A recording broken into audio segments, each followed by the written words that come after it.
Part 3. Damn. Hey guys, here we are again. There. Shit. Because you guys didn't give me no thumbs up, that's why.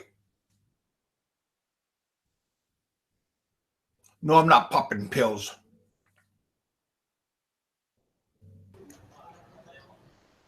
Oh, fuck me.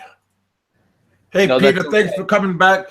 We had a glitch, and everybody got booted. Hold on, that's okay. I don't want to F you today. That's okay. Hey, what's up, guys? I think we're back. Hey, we're not talking to you. Hey, I have a question for Seth. I just have to know that. What's up? Why is it called Angeles Beach Club where there's no fucking beach in Angeles? Amen. Hey, I mean, that is a solid question. Hey, but here's something that's pretty wild. Do you know that the owner of ABC, you know how wealthy that dude is? That dude is extremely, like, a lot of people think that the Candy Sweets guys, I mean, and that guy is loaded, right? Don't get me wrong. He's super rich. But from what I've been told, the owner of ABC, that guy is extremely rich, like extremely loaded.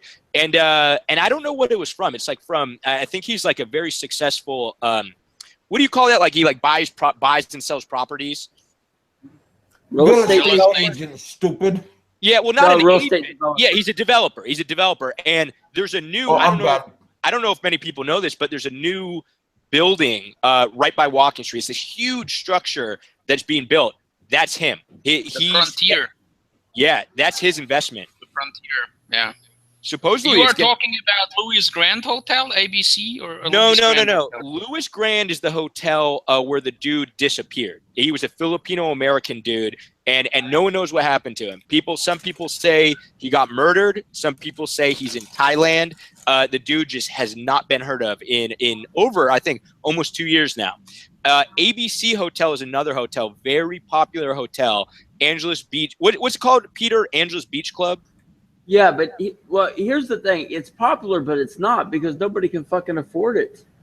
Yeah, it's expensive, but it's not, compared to. I mean, Seth can, but Seth has got an advertising job, but the rest. Yeah, well, dude, the ABC hotels beyond my budget, man. Dude, I'm like a $30 a night kind of guy. ABC, I would say, is dude, I know better, dude. You were the #1 advertising executive for all of San Francisco. Oh, I wish, man. I fucking wish. If I was that, Peter, I would not be on the show fucking jerking off. Yuck. You left it all to go to higher society. Yeah, exactly. All right, guys. Well, we're back. We got I don't see Bama yet, but we have Peter V is with us. If you have just joined. We have Jerry Kudanian. We have Richard. Richard, how you doing, Richard? You've been pretty quiet.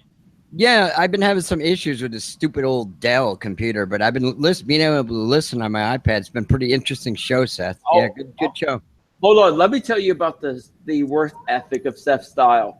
When he worked as an advertising executive, he was bullshitting with me on Facebook while he's supposed to be working. That is true. That is a true story. And not only you, Peter. I mean, what I would do is I would go into this conference room and I would be like pretending to work, but really I would just be like fucking around. It was horrible. Yeah, it was horrible. But yeah, that was like when I was pretty much on my way out. You know what I mean? Yeah, but you were getting the $800 an hour either way. So either way, well, here's the thing. Here's the best part. I was getting all the work done. Like it was like everyone was like, "You're doing an incredible job," and it was like the less I cared, the better I did. It was crazy, man. It was like, dude, what work you did? You bought stock photography off of iStock. Oh, that was another guy. That was the guy I worked with. That wasn't me. I wasn't the art buyer. Which is majorly offensive, by the way.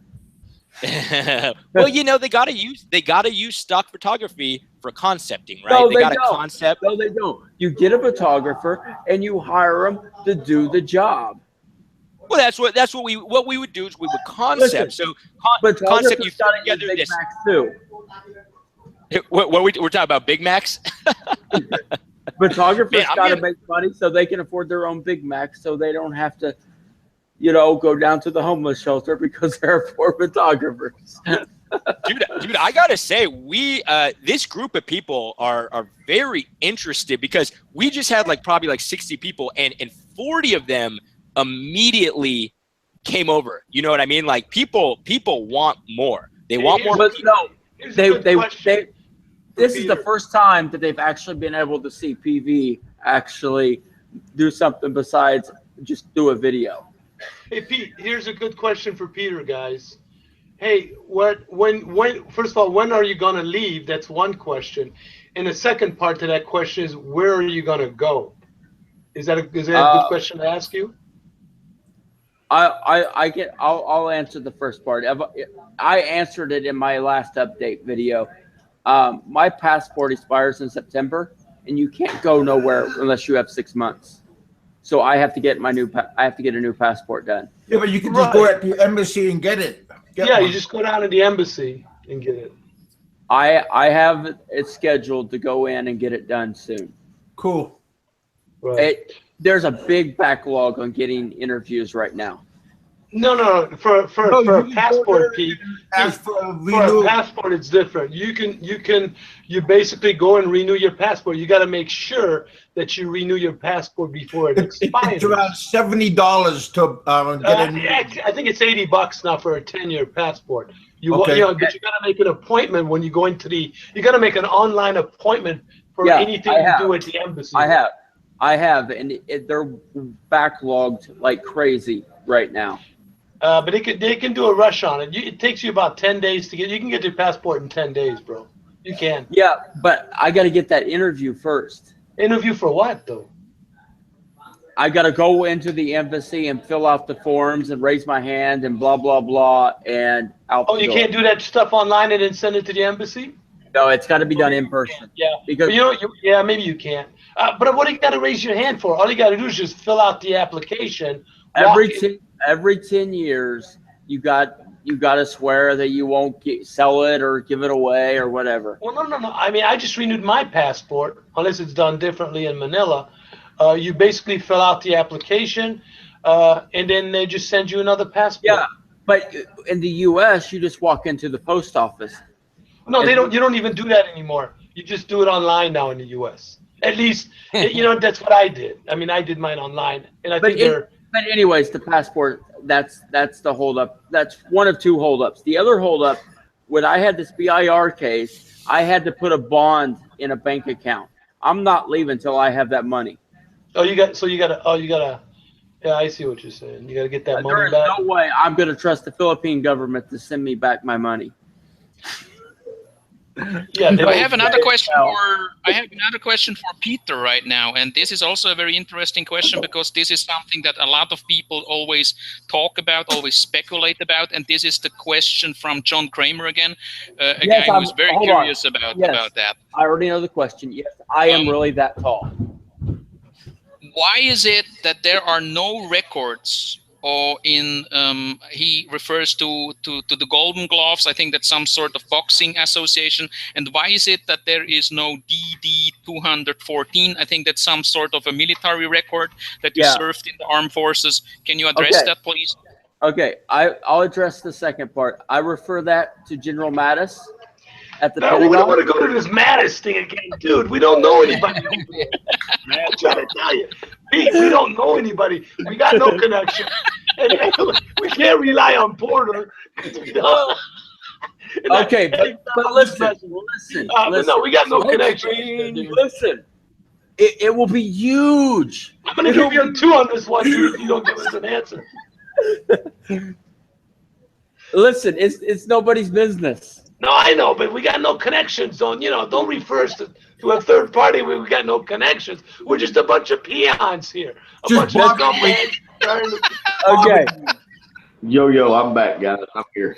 Bama. But what about that boxing records, Peter? Are there any records of you being a former professional boxer or something like that? No, I don't really know what Golden is, but I think some sort of. It's amateur.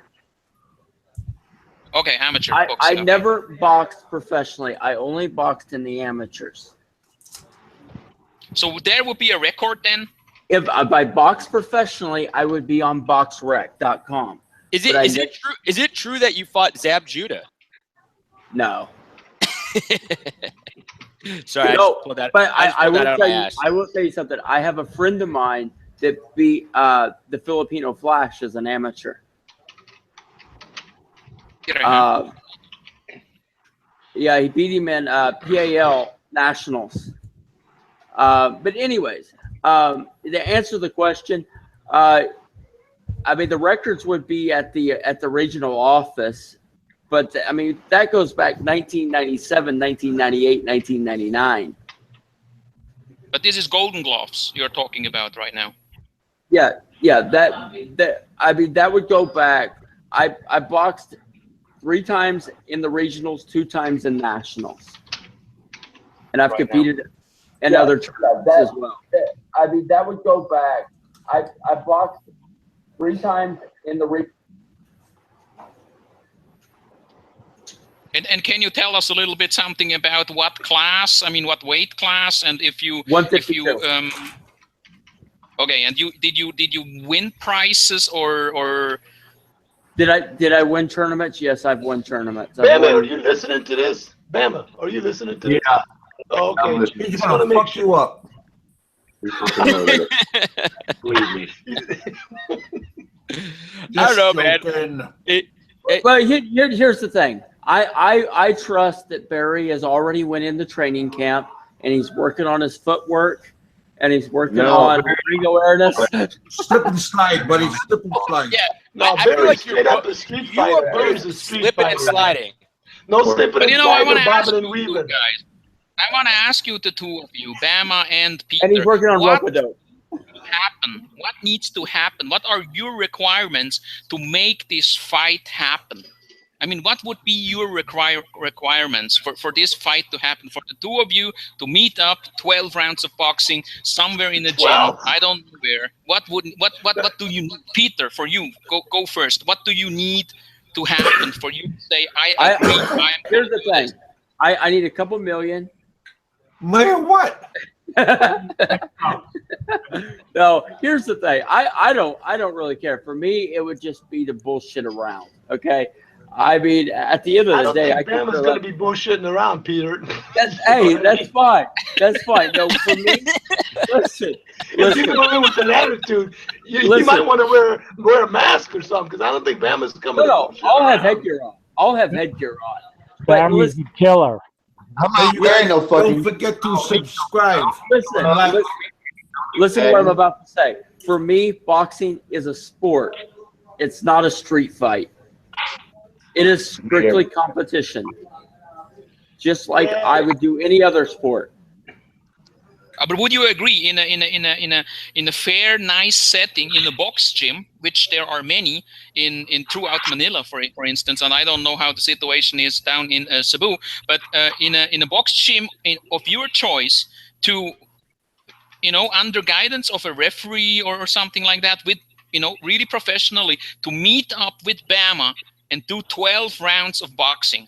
Would that be something you would agree to? First of all, you don't do 12 rounds. You do 3 rounds, and then you do a short 4th round in amateurs. I was about to say, dude, neither of these dudes are going 12 rounds. Come on.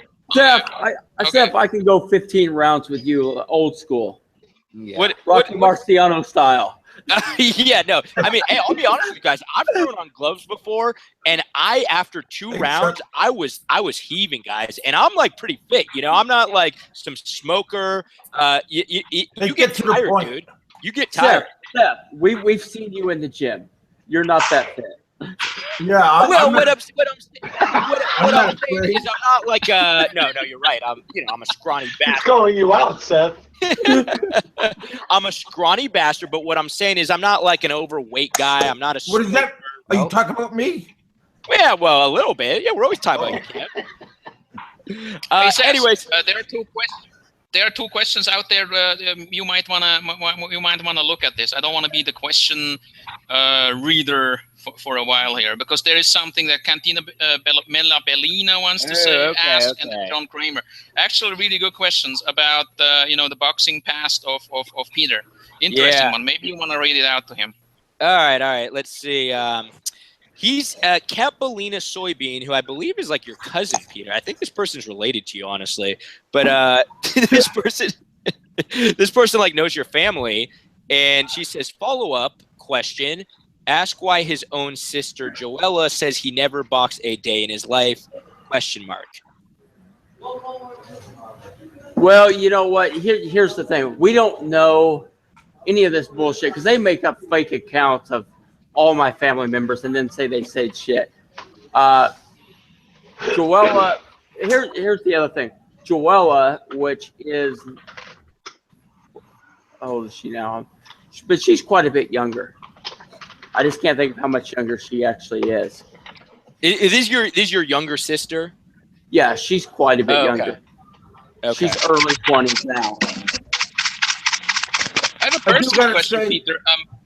Do you have contact with your family? Do you have regular contact with your family? Like when you talk, like you mentioned Joella, is she somebody who you call up every now and then, send her a Viber or text message or something like that? I talk to her ever so often. I talk to my mom more than I talk to anybody else. And how regularly? Oh, I called her a while back. But I mean, it's just whenever something comes up and I need to call. I mean, our family is just not that. I mean, we're not the go pal around all the time. But you know what, Peter? I have now that you mentioned this, I have a question. I have a personal question for you too, and I think a lot of people might be very interested in this question. What I want to ask you is, you have put out so many vlogs, and sometimes you really look in distress. You lost a lot of weight. You seem to have a lot of problems. Isn't it that when you talk regularly with your loved ones, with your family, with your friends back in the States, that they would come to a point and say, Peter, get out of there, come home, you are losing weight, you look sick, there's something wrong. Hold on. All I'm going to say here is this. Yes, I got sick last year, okay? Okay, first of all, I did not have AIDS. I did not have cancer, okay? I got sick, okay? But I have put on most of the weight that I lost. Cool. How much do you weigh now, Peter? We were trying to. I'm weighing. Go ahead. I haven't checked, but I'm going to say around 230. Okay, because we're trying. I guess right. What I'm asking is, isn't it that you just said your mother? You know how tall I am, so you know roughly about what I look like. Yeah, well, what I was doing is I was assessing the fight with. Honestly, I was trying to do an unbiased, accurate assessment. You could ask Bama. Bama was there. Teddy Atlas. And you know what I said, Peter? I mean, and Bama was there. Kevin was there. Here's what I said. I said, here are the facts we know, because people were throwing out all this stuff like, oh, the lady boys and all these rumors, right? I said, fuck that stuff. Throw that stuff out the window, because all we know are the facts. I said, here's the facts. Peter is quite a bit larger than Barry. We know this. This is a fact. And I estimated Barry at 160, and I estimated you breaking 200. I said like 220 or something. So I was pretty close. You're definitely taller than Barry. What we said is Barry is a smoker. We know Barry's a smoker. That's pretty much it, right? But everyone agreed that Barry is probably faster and Barry is more aggressive. That's what everyone. That was like the general consensus. Hold on. Wait. Hold up. Before you say anything, Petey. Now, the odds were heavily in favor of Barry, but Barry was there, and I told Barry this, and I said, "Hey, I don't mean any offense, Barry, but I would put my money on Petey because of the size difference and the arm length." And what I said is, originally we were talking like an MMA fight, so I said I would vote PDV by bear hug, because I think if you like squeezed him, like I don't know, like you'd be pretty big. You know what I mean? So that was what I said. Well, here's the thing that people don't understand. Boxing is not a fight. It's a technical sport. You win by technique, not by who can hit the hardest. Yeah, but it becomes different because I want to take my vote back. If we're doing a straight boxing match, I gotta rethink this. We're kind of talking like MMA, like everything goes except a kick in the nuts, right? But if we're gonna do straight boxing, I don't know. I gotta reevaluate. And Bama, you know, I just believe Bama is probably faster, but I think so too. I think Peter has the advantage of technique. You know, I think Bama has the aggression, you know, he will really come at Pete, and I think Pete would probably counter and try to wait for his moment to get back and probably win by. No, I wouldn't fight. I would just play the game of defense and win on points. Yeah, that's what I think. That's honestly what I think. No, yeah, not that's what I think. Not rope-a-dope. Rope-a-dope is different. Let's get back to the. I would box on the outside. I would box on the outside, and I would pair the whole match and win on technique. Okay, we all know the story. There's gonna be a lot of slipping and sliding, and then you'll win. let's get back to a more serious question, gentlemen. I would like to ask. See you guys. I would like to ask Peter again, since he said, Peter, you just said that you constantly, regularly talk with your family members back home. My question is, when they see that you lose weight, that you are in trouble, that you know all these people attack you and threaten you, and I was actually one of them, and among many, don't they just say, Peter, knock it off? We send you the money. Come home. Hold on. I mean, you're worried. The money is the least of the problems. There was a whole departure for a very long time. Can you tell us why was there actually a whole departure order? I mean, because BIR is a bunch of corrupt bastards. Have you been able to sort that out? Yes. How? They dropped the case 2 months ago. I actually didn't know they dropped it until they pulled all that bullshit up in Baguio. So you are saying that when you went to the police station 7 up in Baguio City, and I know that you guys know what I'm referring to, when Eric Stang showed up and they tried to do a background check on you, and then they saw that there was actually no whole departure order at all. Yeah. Well, I had went to court shortly before that, and they had they said they were going to drop it, but I didn't know when it was going to drop. But isn't it also that they did not know when you arrived in the Philippines, and obviously you are in the Philippines? They know when I arrived. But hold on. Go ahead and bullshit. I got to go do something. Hey, wait. Hold up. Someone needs to mute. I think it's John Doe. Yeah, because someone's got like an echo. Double echo. I got a heavy question for both Peter and Bama. Ask me because hey, John Doe, mute your YouTube channel. Yeah, I think it's John Doe. It's good now. Hello? Yeah, now it's good. Okay. All right. So here's my question. This is both the same question to Peter and Bama, but I think Peter stepped out for a second. So you there, Bama? I'm back. Oh, you're back. Yeah. Okay. So I guess we'll have Bama answer it first, but it's the same question. You guys both have had a lot of, I guess I'll call it trauma through YouTube, right? Like seriously, like Peter and Bama, both of you guys have been attacked so much, like time after time again. So my question is a pretty simple question, but a heavy question is, do you regret YouTube? Do you regret going on YouTube? Like, has it changed you for the worst, or has it changed your life for the best? I don't regret it. It ain't changed my life. I'm still the same person. I'm not going to change for anybody but myself. I mean, I don't let these trolls bother me, man. You know what I mean? They just like to run their mouth like Peter does. You know what I mean? It's just constant, just blah, blah, blah. Gobbledygook is all it is. They sit behind me, just talk. That's all they do. You know, it's like, you know, the trolls say they're trolling me, but when you're sitting there, that shit don't bother me, man. You know what I mean? It comes and it goes. You know what I mean? So would you would you say you doing YouTube has been a benefit on your life? Yeah, I just like to do it, you know what I mean, for a hobby. You know, that's the only reason I fucking do it. It's just for a hobby and a little bit of entertainment for myself. You know what I mean? That's basically all I do. Barry, there was one point where you seemed pretty stressed out. I think it was near the beginning, right, where you were having like some personal issues. I don't know if it's with your ex-girl or whatever. And a lot of people. That's why. It was with my ex. You know what I mean, we had a lot of. So it was more like the personal issues that was wearing you down than the YouTube stuff. Anything to do with YouTube? No, absolutely not, man. I'd let them talk shit all they want to. I mean, it's like this John Kramer character coming about doing this, so we're gonna play a game. Well, we can play a game. We can play all the games you want, big guy. Somebody needs to shut off their mic. Huh? Somebody needs to shut off their mic on their YouTube, I think. Sounds like there's yeah. Hey, when you guys, I got a quick question for Pete. If you guys are done on this question. Wait, no.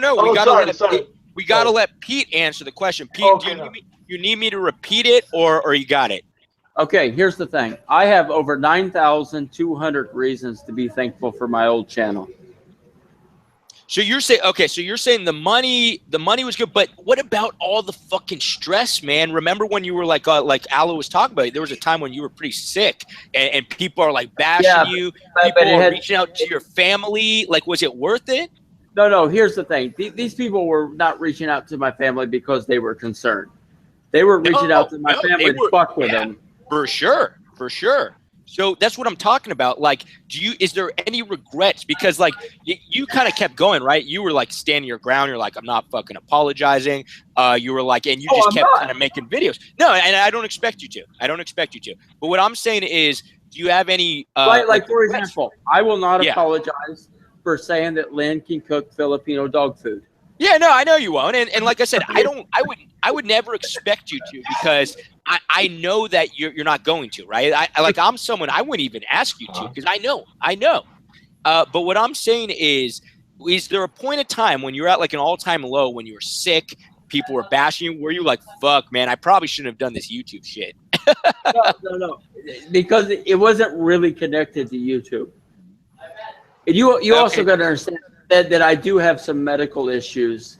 Yeah. Anyway. Yeah. So okay. So it really isn't connected. I don't. At the end of the day, bro, I have been controversial since I was in high school. Okay, I've had lovers and I've had haters since I was in high school. Really? I was always polarizing. Okay, so I'm used to this. Hey Pete, I got a quick question, man. I really do. From your experience of living in the Philippines for about the last 5 or 6 years, because I started watching you around 2014. From your experience living in the Philippines, do you think, first of all, how long do you think Bama will make it in the Philippines? Or will he be able to make it, or how long will it be before he maybe decides to go back home or whatever? What do you think? I will answer this two ways. I think he will make it in the Philippines, and I'll tell you why. He doesn't have a choice. Okay. He under no choice. He doesn't want to go back to the States. I mean, so he has to make this work. Okay, so you think he'll make it? Whether he makes it or not, he's going to have to try and make it work the best he can. And if he doesn't make it, when do you think he'll blow out of the Philippines? If he doesn't make it, here's the big problem I see with Barry, and I've said this from the beginning. If you come to the Philippines, he has no exit plan, and especially with the political problems that we're facing right now, that's dangerous. Not to have some sort of an exit plan to get out of here. What do you think? Sounds fair. Yeah, I was actually going back to that other question. I was actually pretty surprised that so both you guys, the general sentiment that I got was Barry and Petey. Both you guys have actually seen YouTube overall as a benefit. Like, there really hasn't been a negative. And I would have thought otherwise. I'll be honest with you. I would have thought otherwise. But who the fuck am I to say? I would like to know, what do you guys think is the main difference between the two of you? I mean, Bama, what do you think is the main difference between you and Peter, and vice versa? Peter, what do you think is the main difference between you and Bama? It's upbringing is the biggest difference. The what? The upbringing? Yeah. Tell us more. I was raised very differently. For one. For two, the worldview and just the core values are very different. I'll give you an example. I don't drink. I don't smoke. I don't mess around with girls. You know, I was raised in a very conservative Christian home. Yeah, but you're not gay or anything, are you? When was the last time you fucked? When was the last time you fucked? Yeah, let's cut the shit. Let's get to Alo's question. Yeah, you know, because you said you don't drink, you don't smoke, you don't do anything with girls. So I would like to ask you straight to the point. When was the last time you fucked? Okay, as a conservative evangelical, I do not engage in what is called fornication. Well, I just had fornication earlier. Hey, what about masturbation? That's your choice. That's a good question. One that I don't want to hear the answer to, but good question. Hey, you know what? Here's what I would say to that. That's your choice. So you are pro masturbation. No, what I'm saying, when I use the word fuck, it might be not politically correct or something like that. So I would like to address Peter again and say, Peter, when was the last time you practiced sexual intercourse? Or you shot a wad, basically. It's been a very long time. How long? In years and months? Here's the deal, man. Hey, we all know my stance on masturbation, and I'm very pro masturbation. I hold a PhD in the fucking subject, so hey, it's all good, man. Hold on. You're Steph, an Olympic medal in I got a masturbation. business idea for you. Yeah. You could write an ebook on it and sell it like Ned. I'm ready, man. It's like, guys, ultra-conservative Christian guys actually don't even masturbate. So let's ask Pete, is masturbation something, is that part of your routine? Let's just like, Peter, is masturbating part of your daily routine? It's not, because Seth does double he does it for me and him at the same time. I want to watch. That's probably true. That was an accurate statement. What's really funny is right as you asked that question, Alo, I didn't really want to hear an answer, so I was like, "Hey guys, I gotta go." To answer that part of the question, what's the difference between me and him? Is I was raised humble. I was raised to respect people. I was raised to not look down on other people because they don't have or what they do have. I was raised to respect my elders and other people regardless of what they are. If you don't earn respect, and I'm not going to give it to you, but I'm not going to talk about you either way. Peter, it's a different story because he constantly runs his mouth disrespecting people, and I don't like that shit. I don't like other people who disrespect other people. To me, you're a big ass bully, and I don't like bullies. So, you know what I mean? If you got a problem with that, I don't know what to tell you, Austin. Because in my eyes, you're a fucking bully. You fucking sit here, you talk shit to these people. That's not a good Christian upbringing. Hold on. When I was growing up, I went to church every Sunday night, Wednesday night with my grandparents. I was raised up in church. I was made to go to church when I was a kid. Am I a Christian? Yes. Do I go to church? No. Why? Because I'm going to come out of church doing the same shit I was doing before I went in, so I'm not going to make myself a hypocrite. Do I believe in God? Yes. Am I thankful for what God's given me? Yes. I feel very, very blessed for what He's given me. I'm not lucky. I'm blessed. You, on the other hand, I don't understand how the hell you made it this long in the Philippines with the way you like to run your mouth about the people.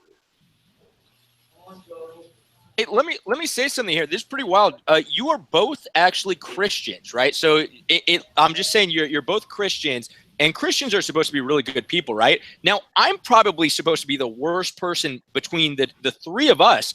I'm like the worst, right? I'm not a Christian at all. I'm not like, I didn't go to church or anything.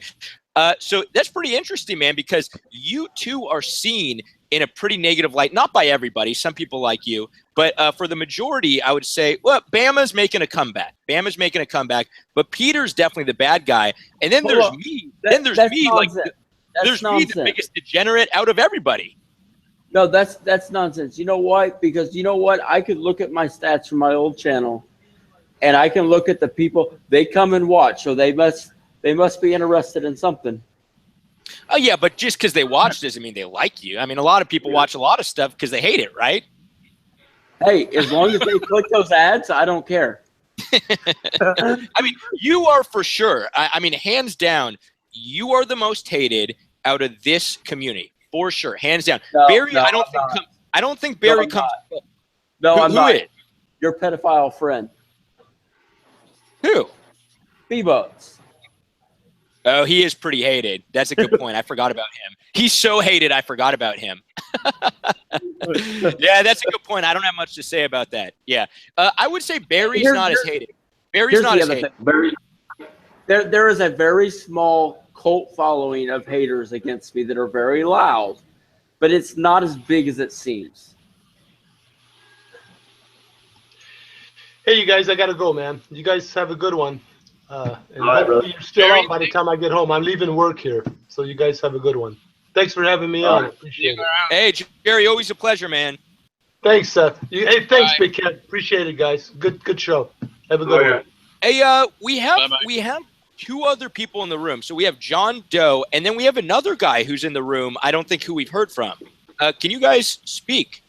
Actually, Seth, I have a question for you. Yeah. Okay, you've been around me. Have I ever came across as disrespectful to you? No, not in person. I mean, I'll be very upfront. In person, you were very respectful, and like I said, the funniest part was you're a very smiley guy. Actually, you're very smiley. What do you mean by that? Smiley guy is a smiley guy. What do you mean by that? What I mean by that, let me explain that. Yeah, because that's kind of like a Sez term, right? You might not understand. What I mean by that is you see Peter's videos, and a lot of people, and this isn't me saying this, but a lot of people will be like, oh, this guy is a hateful person. When I met him... He looks fucking bitter. He looks fucking bitter. Yes, Every vlog.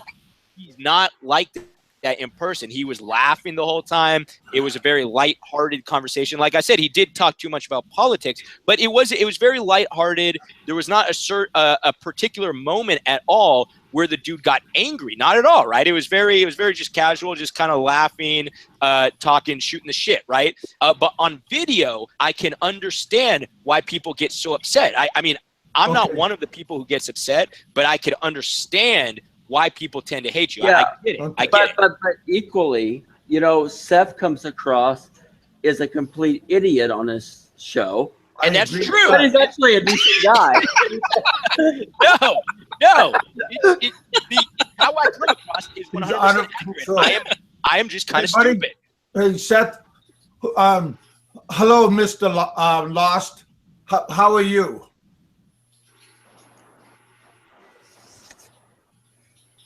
Hello. You lost him, I think. Mr. Lost.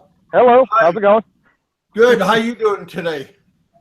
I'm well. Hey, I actually just jumped on Hangouts. For some reason, I cannot hear you guys on the regular YouTube thing, so I hope you don't mind. Okay, yeah. I just wanted for you to identify yourself and just give us a little bit like, hello, who are you and stuff. Okay. Well, I'm Lost. And, I just wanted to get on and listen. I've seen your picture before. What's your name? What's your avatar name? Lost. What's that? My actual name is Greg. No. Oh, Lost the Nomad. Yeah. We've talked before. Is his name. Yeah. I've seen him around a couple of times. And where are you from? In Texas. Oh, okay. And are you married to a Filipino or girlfriend or adventurous? No, I'm not. I've traveled to the Philippines quite a bit. Well, I've traveled around a lot, but I'm actually married to a Colombian lady now. Oh, okay. Colombian. I hear they have excellent cocaine over there. Apparently so, but I don't mess with that. I'm just messing around. Hey, well, Lost. What do you think about this show? I mean, it is pretty intense, huh? We got Barry Jordan. Do you have any questions? More intense. I thought y'all were really going to sort of hammer in there on the hope. Well, I try not to do that on my show. Yeah, everybody, especially Aloe, was just going to, try to crucify him right now. No, because Aloe's changing his ways. Well, he did. To Aloe's defense, I don't want people to think he's a big pussy or anything, but to his defense, he did ask us some tough questions. Yeah, I didn't come in right away, so I didn't get to hear the beginning part. For some reason, the sound was not coming through on YouTube for me, so I just jumped on the. Yeah, there were some. You might want to re-listen, Lost, because there were some decent questions. I know there's some more questions that people want to ask. I'm not sure if PD wants to answer them, but I know there's a lot of questions. This show, I mean, this was, for me, I just randomly came across it. I was like, holy shit. This is the greatest show ever. Yeah, I was like, Peter's live right Yeah, now. right. Hey, Kevin got Peter on his channel. Nobody's been able to do that yet.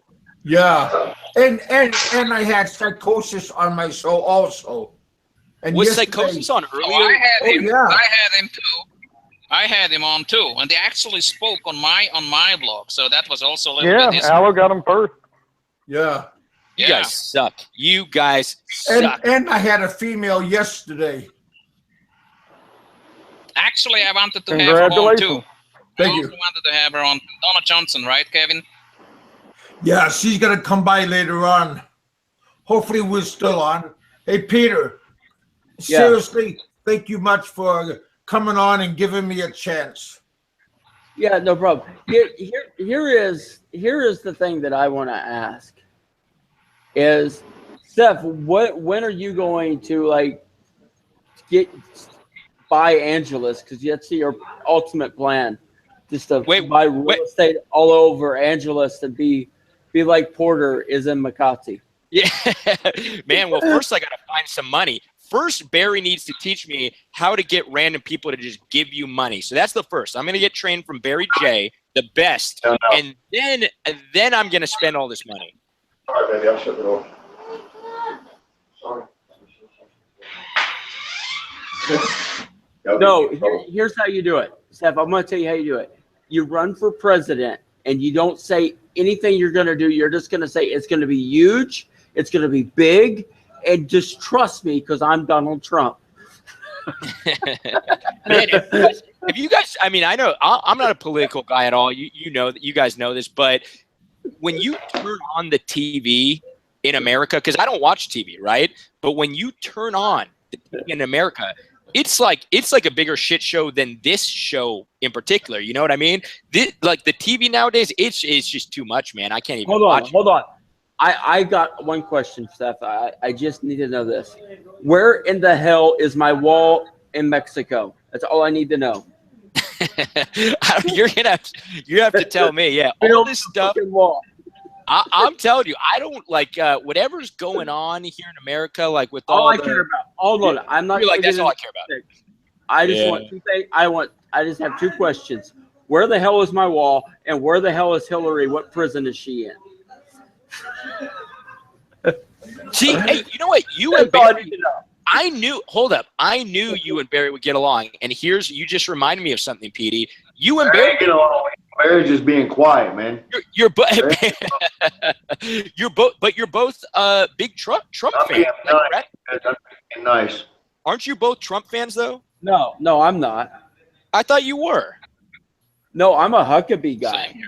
Oh, okay. But Barry, you're a Trump. You're a Trump fan. Is that correct? Yes.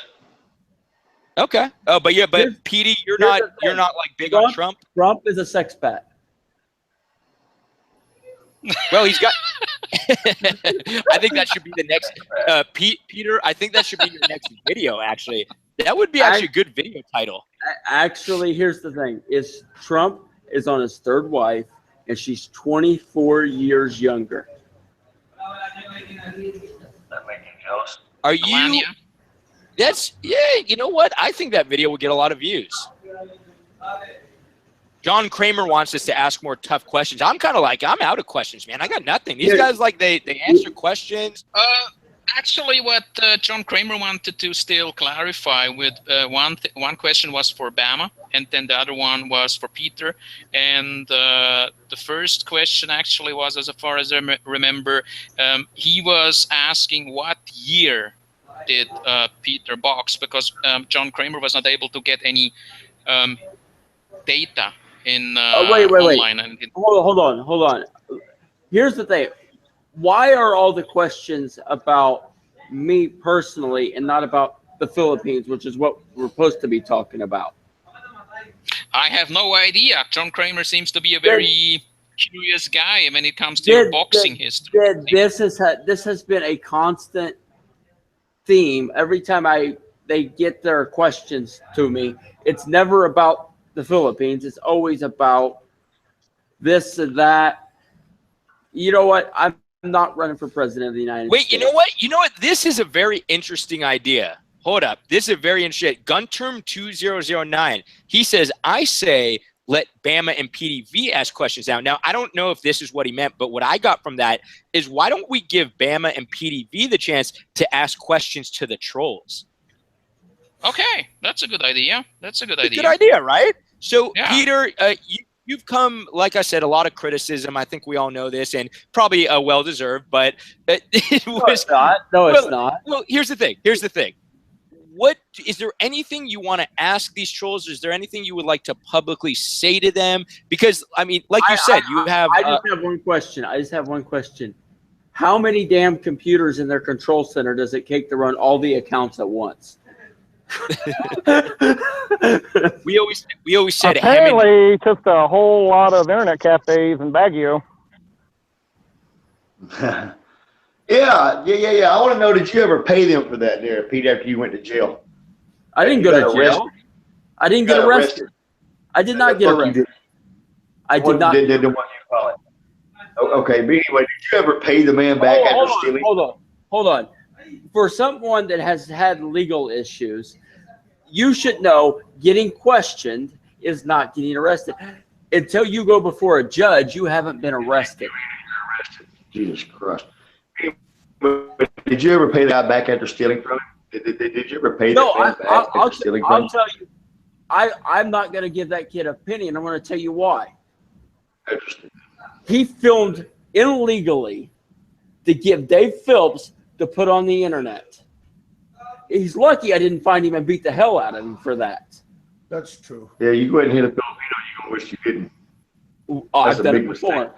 I've done it before.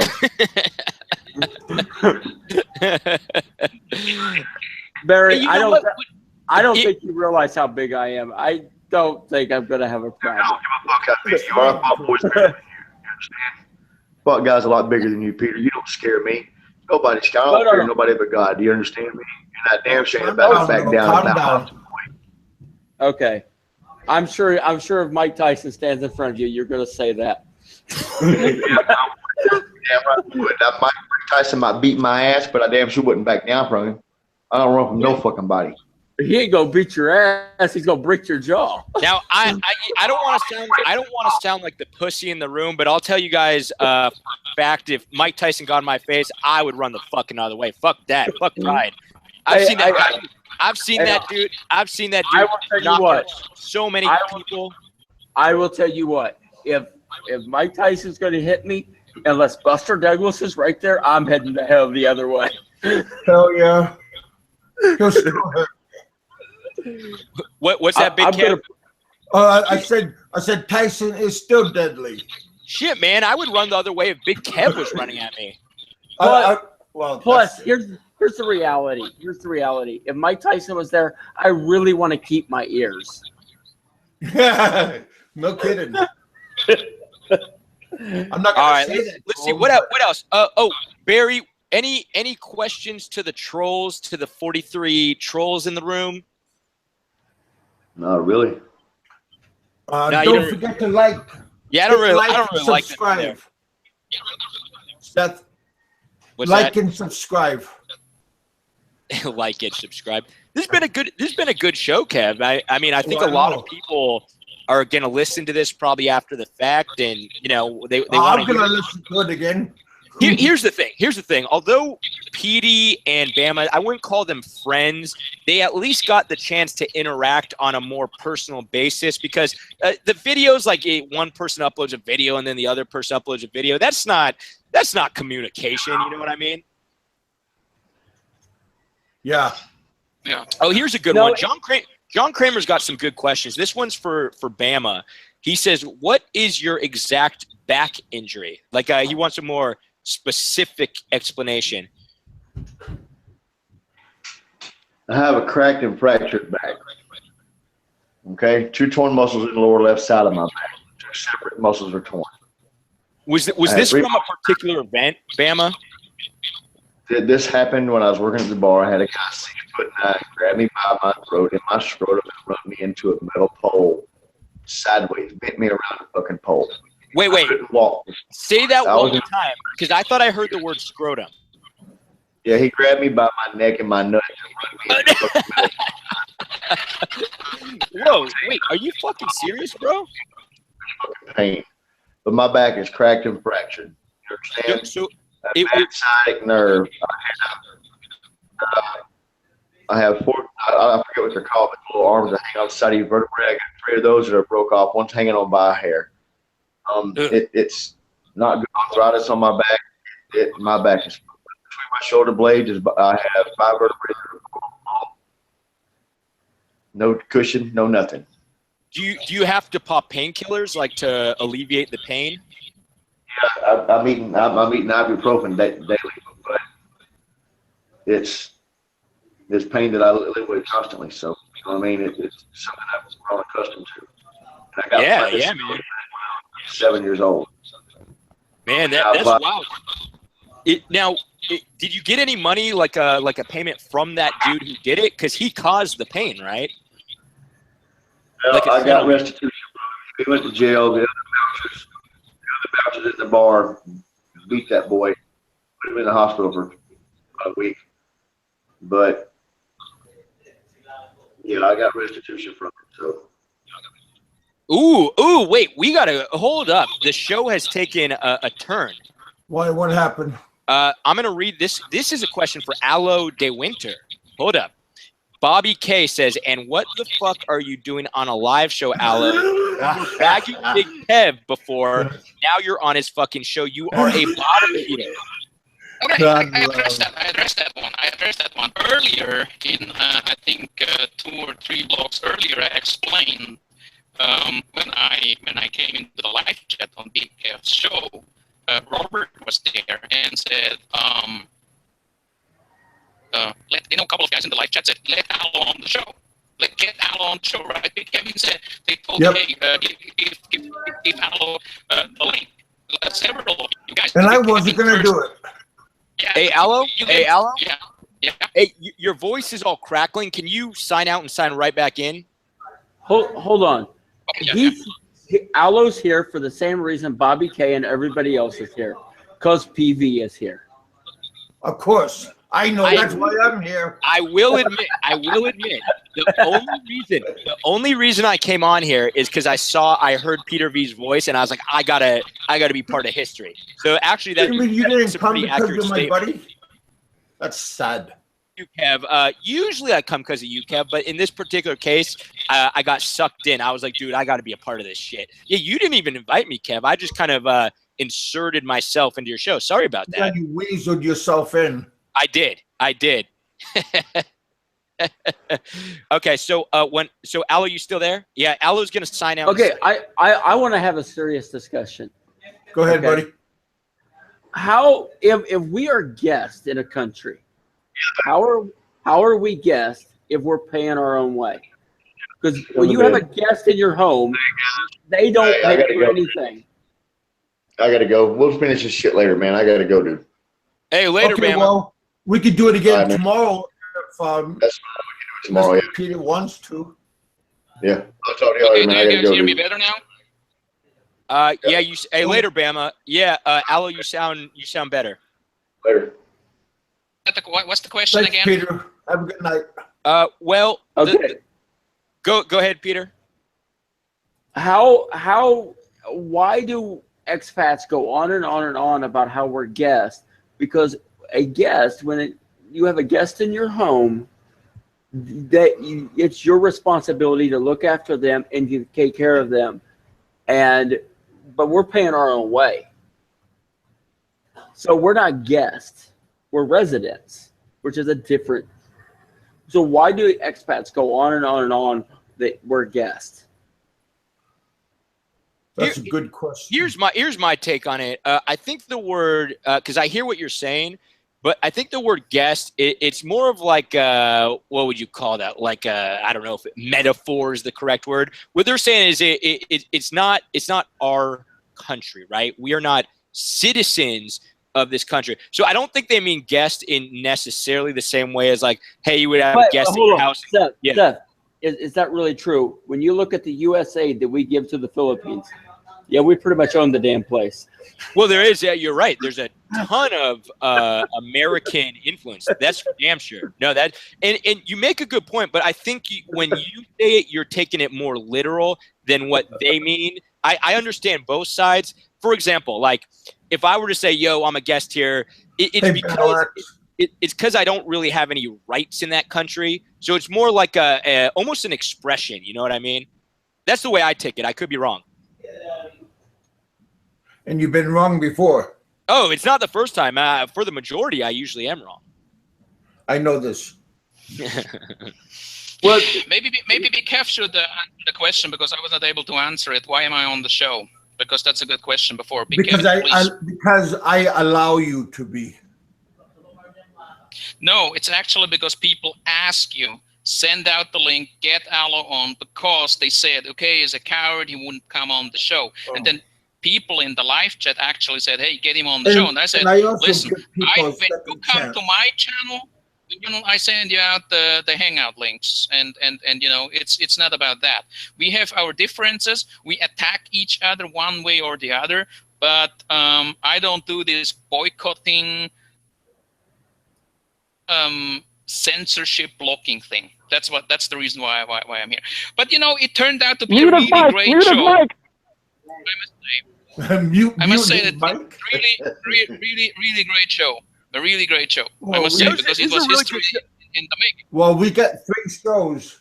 Can I ask you a question, BigKev and Aloe? Wait, so was there actually, like, you guys actually don't like each other? There was something going on? I'm like out of the loop, guys. Well, Aloe got mad at me because I got mad at Dave and I wouldn't apologize to Dave. And wait, but I heard you apologize to Dave. I was like on a show and you were like, sorry, Dave. Well, I know that was just recently. Oh, okay. I have something to say. Sure, buddy. Dave gets to go around and be a fucking dick to everybody. Then he expects people to apologize to him for being a dick to them. Well, that's true.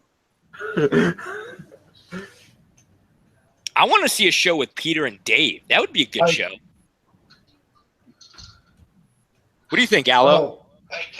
Yeah. Excuse me, come again? Yeah, what I was going to say is I want to see a show with Peter and Dave. Okay.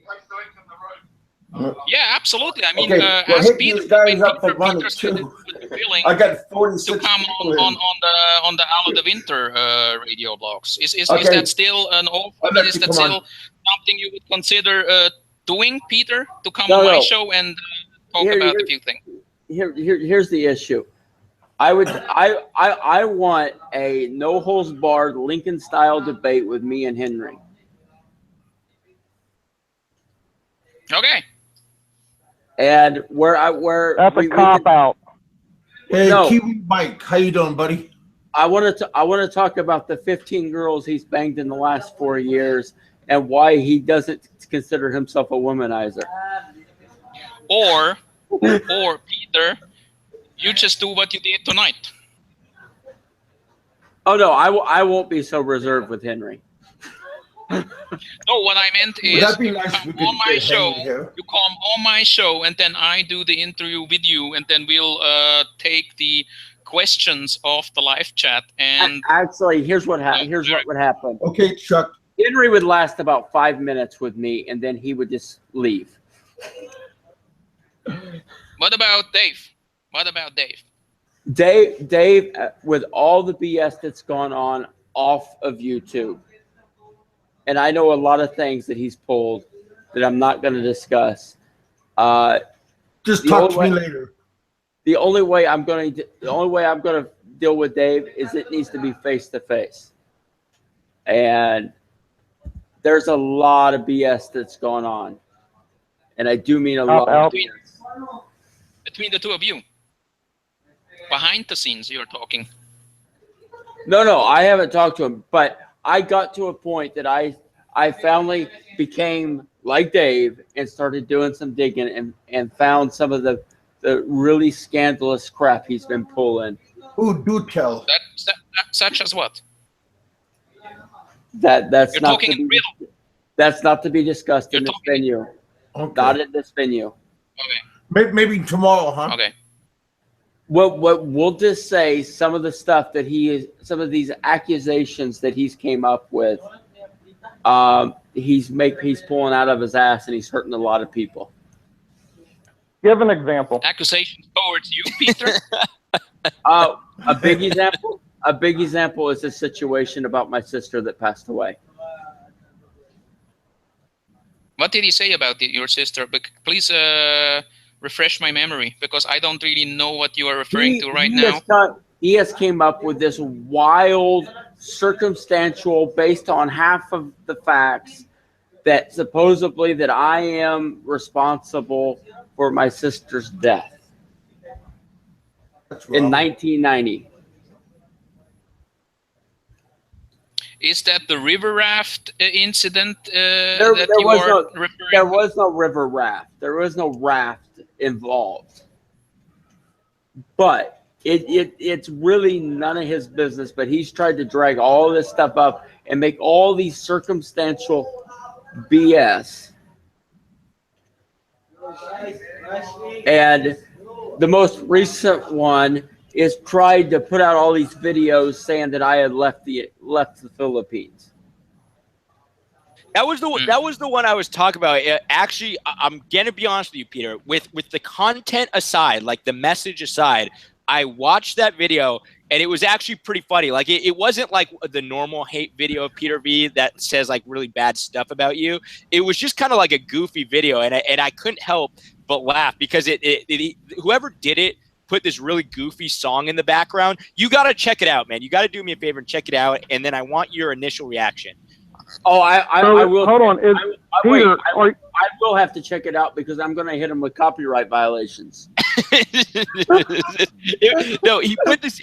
I even said I usually don't comment on these videos. Like I'll watch them, but I usually don't comment. But that one, I actually was laughing because it's so goofy. It's like a really goofy video. Check it. Yeah, check it out, man. I will check it out. So are you saying Dave Phelps is that Catalina Melibolina? I am not confirming or denying at this time. I'll be honest. I don't think. Well, no, you just said it was Dave Phelps who was doing it. I listen to his show constantly. Not one time have I ever heard him say anything about your sister or about you leaving the country. But there's other. Yeah. Oh yes, he has. Channel. Well, he just prove put something. out. I mean, prove something. He just put out a video yesterday, live cast, and I haven't watched it, but it's entitled Is the Hobo So you haven't watched it, but yet you know. Here's the title. Is the hobo in China? Is he in Japan? In the U.S.? Nope. Because that was a joke of that other video. He was joking about the other video that what you said about 6 weeks ago that you were going to be leaving the country. But, okay, here's the thing. Dave has went after me time after time after time after time. He has basically devoted a damn channel to being an asshole to me. Yeah, I think it goes both ways there, Peter. I think it goes both ways. No. I wanna ask you. If you check out my channel, hold on. If you check out my channel, there's travel videos. There's hate on Rick K. I'm an equal. So we can't go back for the past 2.5 years or so that you've been doing videos. We can't bring any of that stuff up that you've done. Even if you did that, you're still going to find that the very few of them are about Dave. I mean, we're talking 1,500 videos. Even if there's, say, 10 of them or 15 of them, 15 out of 1,500. I have a question for you, Peter. And this is a nice question by Darren Marr, staunch supporter of Kwentong Baliw and also my channel. He says, Peter, did you pull out your weenie in a Taco Bell? Did you pull out your weenie in a Taco Bell? I mean, that's one of the things that I hear every now and then. Wait, Taco Bell. What do you say? Taco Bell doesn't serve hot dogs. Okay, first of all, look, here's how I'm going to answer that. Okay, what does any of that or any of these other stupid questions that they're coming up with have to do with living in the Philippines? I don't know, man. Peter, you're merely facilitators. We don't understand the meaning of all this shit. Well, no. I mean, I'm just asking questions. I'm just following orders. Here's what I'm saying. These people want to ask these stupid questions, and I'm not going to answer it, and I'll tell you why. Because no matter what I say, they will kick it out of context and try and make it sound as horrible as possible. And what they're trying to reference is when I had to go to the hospital for a weekend. No, I think they're trying to reference when you were arrested in 2007 for a sexual misconduct. Okay, hold on. This is all I'm going to say about this, okay? It was so serious that I was given time served for 5 days. That must have been damn serious. I mean, that must have been a felony. That must have been a serious felony. They had to have all the judges come together to make sure. It wasn't a felony. That's why they call it a misdemeanor. Yeah, but listen, the way these guys make it out to be, they make it out like I was some serial rapist. All right, so what they want to do, they're trying to make the connection. When you were arrested for that particular time for that sexual misconduct, was at the same time that apparently you exposed yourself to someone in a parking lot. Okay, here's all I'm going to say. Is there a connection to that? Here's all I'm going to say about this. Is one, it's no one's business. Okay, that's the first thing.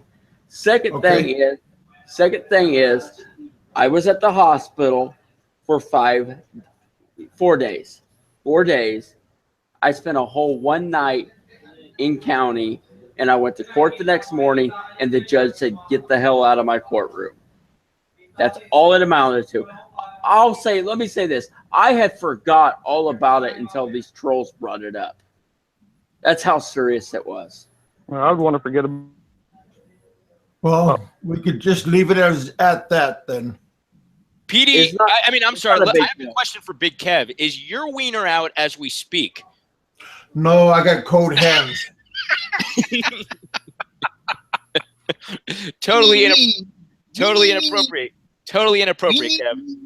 But I was sitting on my hands earlier. Oh, shit. Oh, the stranger. Anyways, guys. Hey, I do have something to say real quick. Hello. All right. Okay, why is it that the expat cult, the cult of the expats, that there is no community, why is it that they want to cross-examine me, get on, but no one else gets the cross-examination? Yeah. Well, you got a chance to cross-examine some guys here. No. Wait. Where's the cross-examination of Ned, Ricky, Montelli, and all the other sex tourists? Hey, you should listen to Alo's deal with Ricky. That was very good. Alo asked him some pretty good questions. He did. I agree, Lost. Alo did. He did ask some tough questions to Ricky. I heard it. It was a good show. This is a good show. That was a good show. I think it's a damn good show. Yeah, it's a damn good show. Now, Aloe definitely asked some tough questions, and I got to hand it to Rike. He did, and I told Aloe this. Rike did handle the questions quite well, the tough questions. Let's just say he stood his ground. He did. He did. He stood his ground. He didn't hop off. He didn't do upset. By stood his ground, you mean basically openly admitted that he's a womanizer? No, he stood his ground means he didn't pull a Frank Battaglia on us, where you ask 2 questions and he would just jump off the show. But Aloe, I guarantee you, if you would have sent that link to me, he would have pulled a Frank. I don't think so. He will not. He will not face me. You know, this is what I want to do. This is what I want to do. I will ask him. Peter Vandever is ready to face you in a debate on the Aloe the Winter radio show. Are you willing to come on and face Peter Vandever? Because this is the fight the community wants to see. This is the fight that I would love to facilitate on my channel. I think that's something that everybody would love to see, and everybody around here would be invited to come and join. I have VIP seats for every one of you. So if you are willing to do that, I will reach out to him and tell him, listen, Peter Vandever versus Rike Taco Bell Monster Veles in a 3 hours fucking live cast. Going off topic here for a second, I'm looking in the suggested videos, and there is a suggested video. There are 681 people watching this live stream of Kitten Academy. I don't know what that is, but I think I'm gonna click on it. Dude, I think it's like cats. It's like cats fucking around live. Dude, 681 people watching this shit. Dude, BigKev shows nothing. We have 42 people watching, which is pretty cool. Wait, I have a question for Seth. Am I gonna click on Kitten Academy? Fuck yes, I'm going.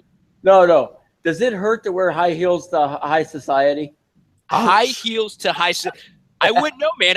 What I do is I walk in there with no pants on. I don't wear heels. I don't wear pants. Why would I do such a thing?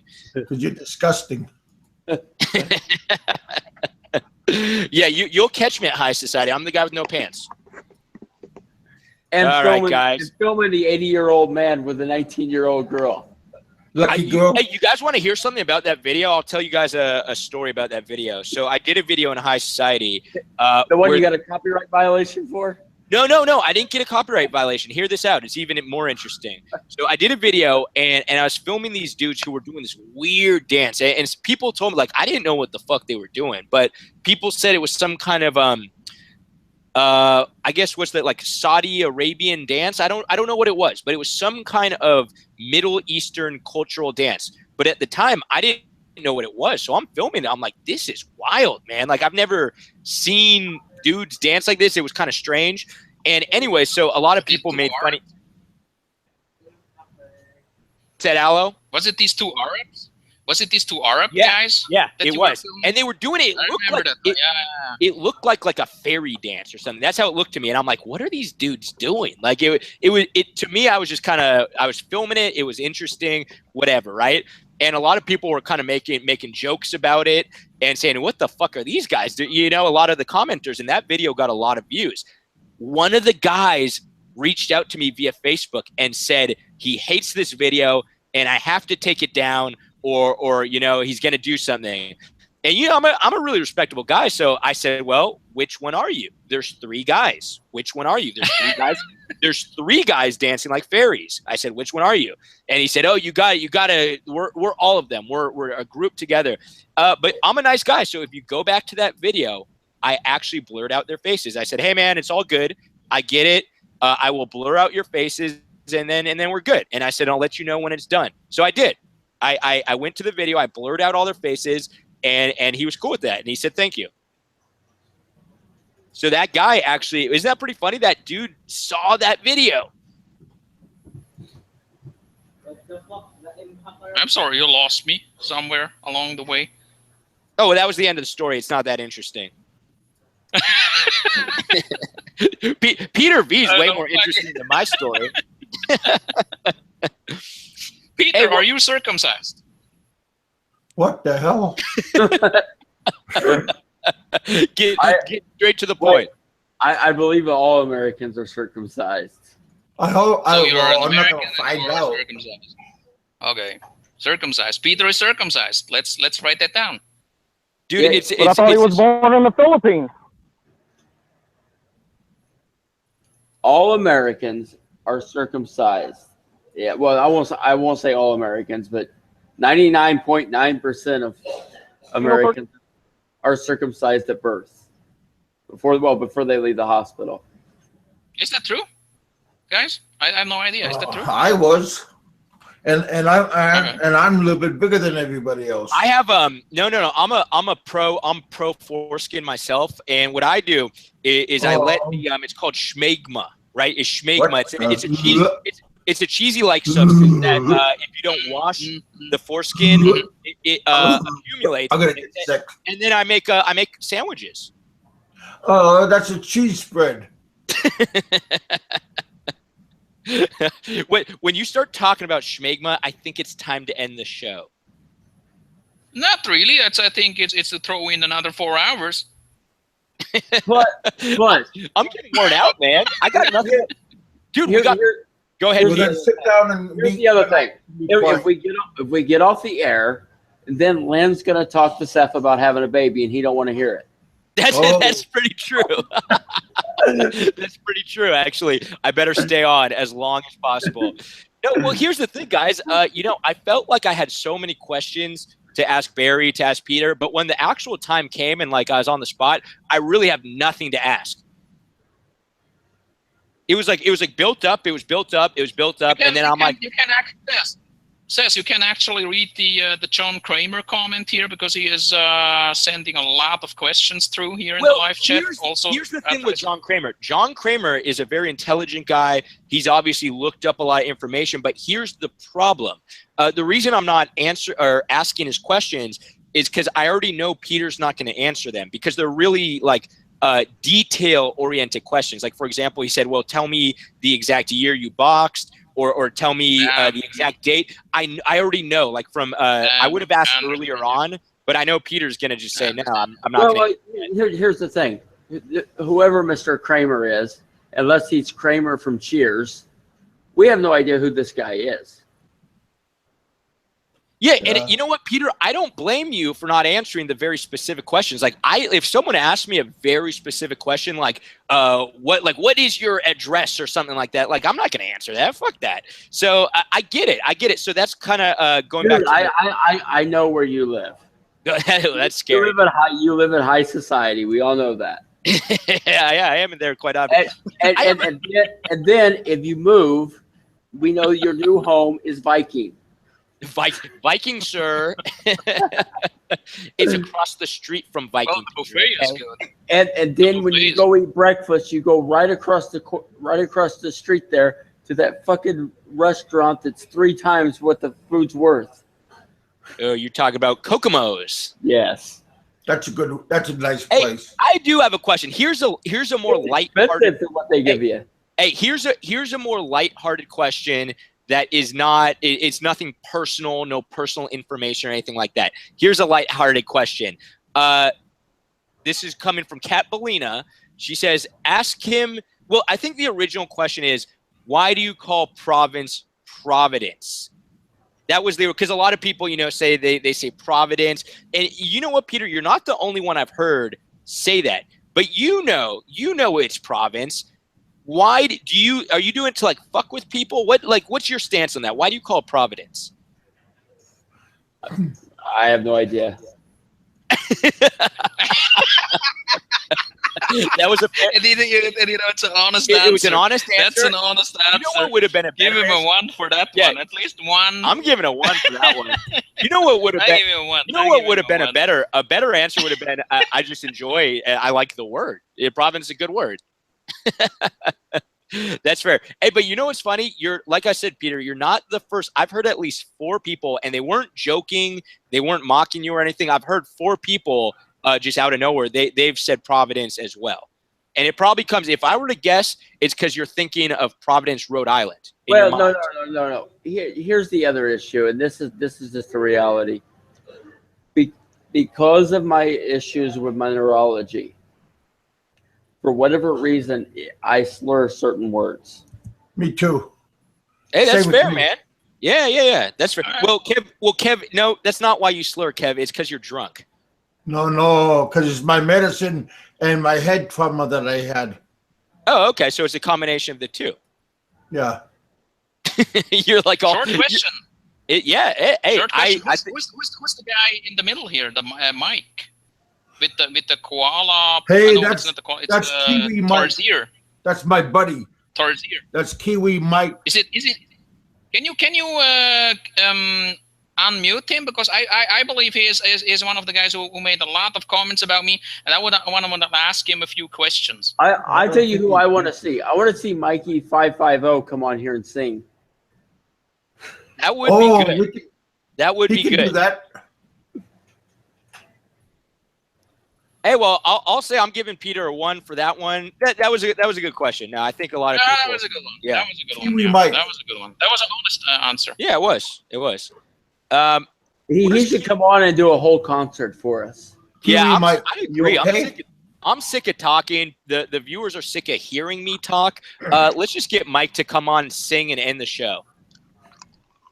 Hey, what do you mean end the show?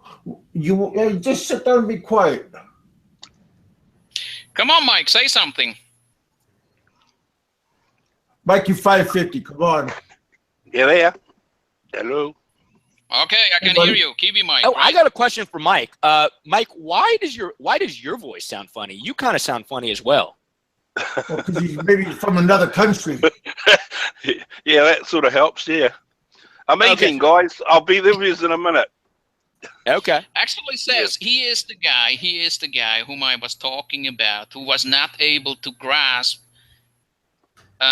because he was listening several times to all the Nazi shit that we were talking about in the first few vlogs, and he was totally shocked when he finally realized that I'm not a Nazi or something like that. You know, it's just like only now that he's going through a process of enlightenment, understanding things. You know what I mean? He was that guy. He was that guy. Wait, you've never talked to Mike Luna before?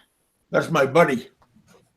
I'm not sure if it's Mike Luna, if it's him, but I think there was like a Mike on from New Zealand, I believe, and he is quite regularly on BigKev's show, and he was talking about, man, I'm shocked that Aloe is kind of, you know, he sounds like his old man and all this Nazi shit, and you know, he's very annoying and so on. I think it's him. I'm not 100% sure, but maybe he can tell us a little bit more about that later. Yeah, let's no, Mike's a good guy, man. Mike's been on my show before. He's been on Big Kev's show a bunch of times. If it's him, if it's that Mike, because there are different mics around here.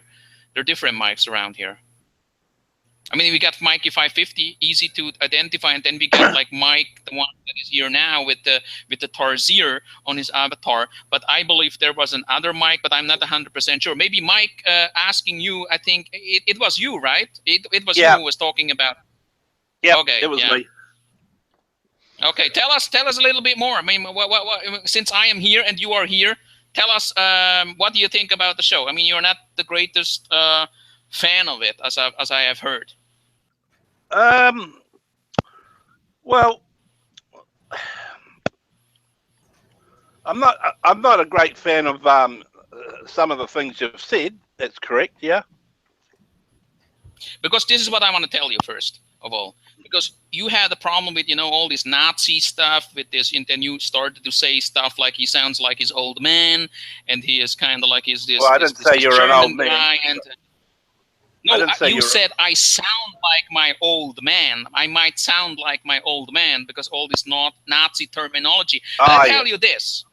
I tell you this. It's all fucking entertainment. Nobody is a Nazi. When I was younger, back in Switzerland, me and my friends used to hunt down skinheads, neo-Nazis, actually, guys who are actually racists and who beat up foreign-looking people and all kinds of foreigners. They call them neo-Nazis or new Nazis, actually, or skinheads. and we did that. So yeah, well, that's what I thought you were. No, there's nothing, no such thing. And the thing is also that we got SezStyle here right now, and I actually reached out to him a couple of days ago and told him, because of Sez background also, I told him, hey, Sez, you know that what I'm doing there is especially when it comes to all that Nazi terminology, blah, blah, blah, you know what I'm doing there, right? And he was actually telling me, and Sez actually can confirm that, he was actually telling me, you know what, Alo, I was even surprised that you didn't do it earlier. Is that correct, Sez? You can that's come. True. Yeah, that's true. Well, here's the thing. You know, his voice is that German voice. So, and knowing Alo and kind of knowing his sense of humor, I would have expected him to do this a long time ago. And I would just like to say one thing on the record: Schneiderweiss. Okay, I have a question. Well, that's fine. I mean, you know, that I had an opinion, and I'm entitled to my opinion, and I'm also entitled to change my opinion. But if that's what it is, that's what it is. I mean, hey, Mike, first impressions. Hold on. I have a question for Alo. Two questions, actually. A two-part question. Yeah. Okay. Who currently do you want to murder? and in your purse, what weapon do you carry? In my purse, I actually said that, I think I wrote it somewhere in the comment section. I said I always carry a small bolo with me. Funny. And then, no, actually, that somebody, I think Lost the Nomad actually asked me that. So the Nomad actually asked me that. I did. Oh, I thought you carried like an AK-47. No, you know, the pink purse is just not too big, not big enough. And who do I want to murder? I do not really have somebody on my to-do list when it comes to that. But I want to tell you this about the pink purse. Are you okay? Yeah, I am okay. Well, you always want to kill tell you someone. No, not all the time. But hey, since you brought up the pink purse, Video Freedom, Aaron Wilson took that video of mine and uploaded it on his alt-right radio blog and put a new name on it and said, Alo Winter is transgender. Exactly the same blog. And I saw it just like 2 or 3 days ago. What do you think about it? I believe, you know, because I did a playlist on my channel, Alo Winter Radio Logs. I did the playlist with all attacks Aaron Wilson has done on me, you know, about Alo Winter targeting Peter Vandever for death, Alo Winter homosexual death threat maker, Alo Winter's homosexual stalking. And then after 3 or 4 days after I saw that the playlist was actually empty, I knew the only guy who could have deleted the videos for me to link it to my channel was Aaron Wilson himself. So what I did, I went back to his channel, saw that there were no videos on Video Freedom itself, and then I clicked on video, which is also his channel, and then I saw my pink purse video on his channel. So I knew he is subscribed, he listens to the radio show. So that's all it is, you know. And I will probably also link that pink purse, his pink purse video about that pink purse vlog that I put up. I will link it to my channel again back. So until it takes it down again. Here's the thing that amazes me about Video Freedom. How he has so much time to talk about the Philippines, as well as he's personal buddies with Alex Jones. Well, I think that's all he does. I think he does 3 things. He talks about Alex Jones, he talks about Philippines vloggers, and he gives bodybuilders hand jobs. Between those 3 things, I think he's a pretty busy guy. Is he still in Thailand, by the way? I don't know. I don't know where he's in the States. Yeah, I don't know where he is. He's okay. He's an interesting guy, man. He's a very interesting guy. He's a very I guess the best way to describe him is deeply repressed homosexual. That would be the best way to describe him. And I think it sums him up well.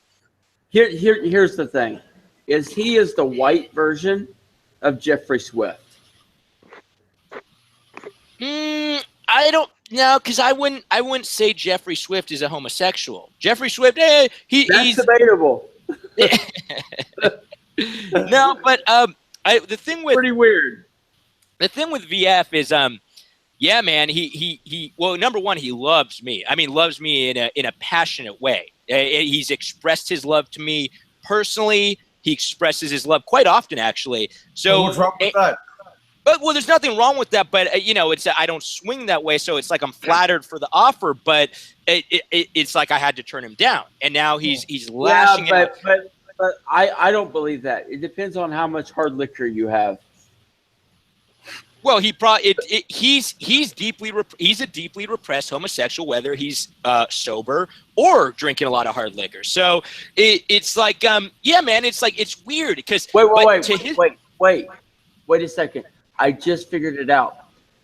Rick A wrote a book called The Third Gender, and he has a passion for ladyboys. So this might work.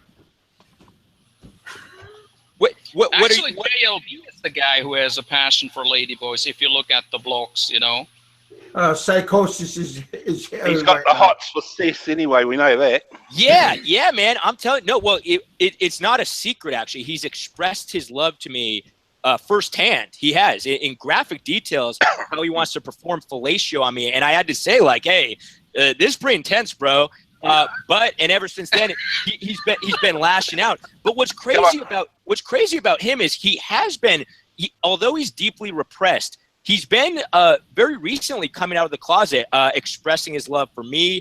He openly admits about his gay endeavors with the bodybuilders. So he's slowly coming out of the closet, and actually, so no longer maybe I can call him repressed. I mean, just he is a homosexual. I'm not saying that's a bad trait. I'm saying it's actually probably one of his better traits that he's a homosexual. So come on, sis. Here's what I know about Aaron. Admit it. Lynn's a front, and you and Video Freedom are on together.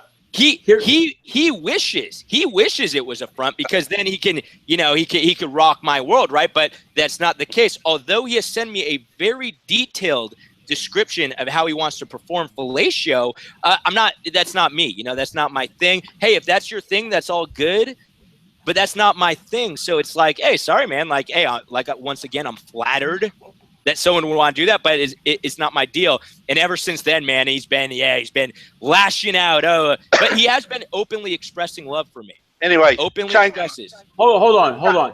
Here's what I know about Video Freedom. That Mike wants it to beat the living shit out of him, and that he is a motherfucking sperm. Did he call him a sperm? He called him a sperm. Yeah. I was just going to bring that subject up. I know you guys probably already discussed it, but did you see the latest Mike Fazio video? Here, let me say this. I have never seen Mike so angry. Oh, yeah, he was pissed, wasn't he? And, how many videos did you make today? No, just the one. Mike Fazio was fucking fired up. Okay. I mean, he was fired up. He was threatening people. Let me say this. I think Mike is going to get a community strike for that. I really do believe he will. I better watch it, man. I don't think so, because what he stated, I mean, let's face it. I mean, he's right. Yeah, but no, by YouTube standards. He's right. You know what? I want to tell you something. The one of the main suspects or main persons or person of interest is JLB, and JLB actually apologized to Fazio in the comment section. But I tell you what, JLB put out a vlog where he basically said, Michael Fazio, I apologize to you. All I really wanted is to look after you. I mean, I had good intentions. You know what I say? BS alarm. You know what this was all about is getting the views, and ride on the hype of the whole Michael Fazio thing, and that is fucking cheap. We are dealing. You're right. We it was the lowest. He could have been dead. He could have been dead. That was the JLB is not the guy who is that sincere about this. He's a piece of shit. That's what I'm telling you. Hold on. This is the Well, same he is guy. a piece of shit. JRB. This is the same guy that did a video putting up fake posters all over Manila just to get views. Yeah. And by the way, Peter, you've taken your video down too. No. Here's the deal. As soon as Mike posted a video, I sent him a direct message and said, because I didn't give any private. I just said I wanted to. If anybody knew anything, let me know, and that was all I said. And then as soon as he came out, I pulled him down. I sent him a message, and said, I'm glad you're alive. And if you have any hard feelings towards me, I'm sorry.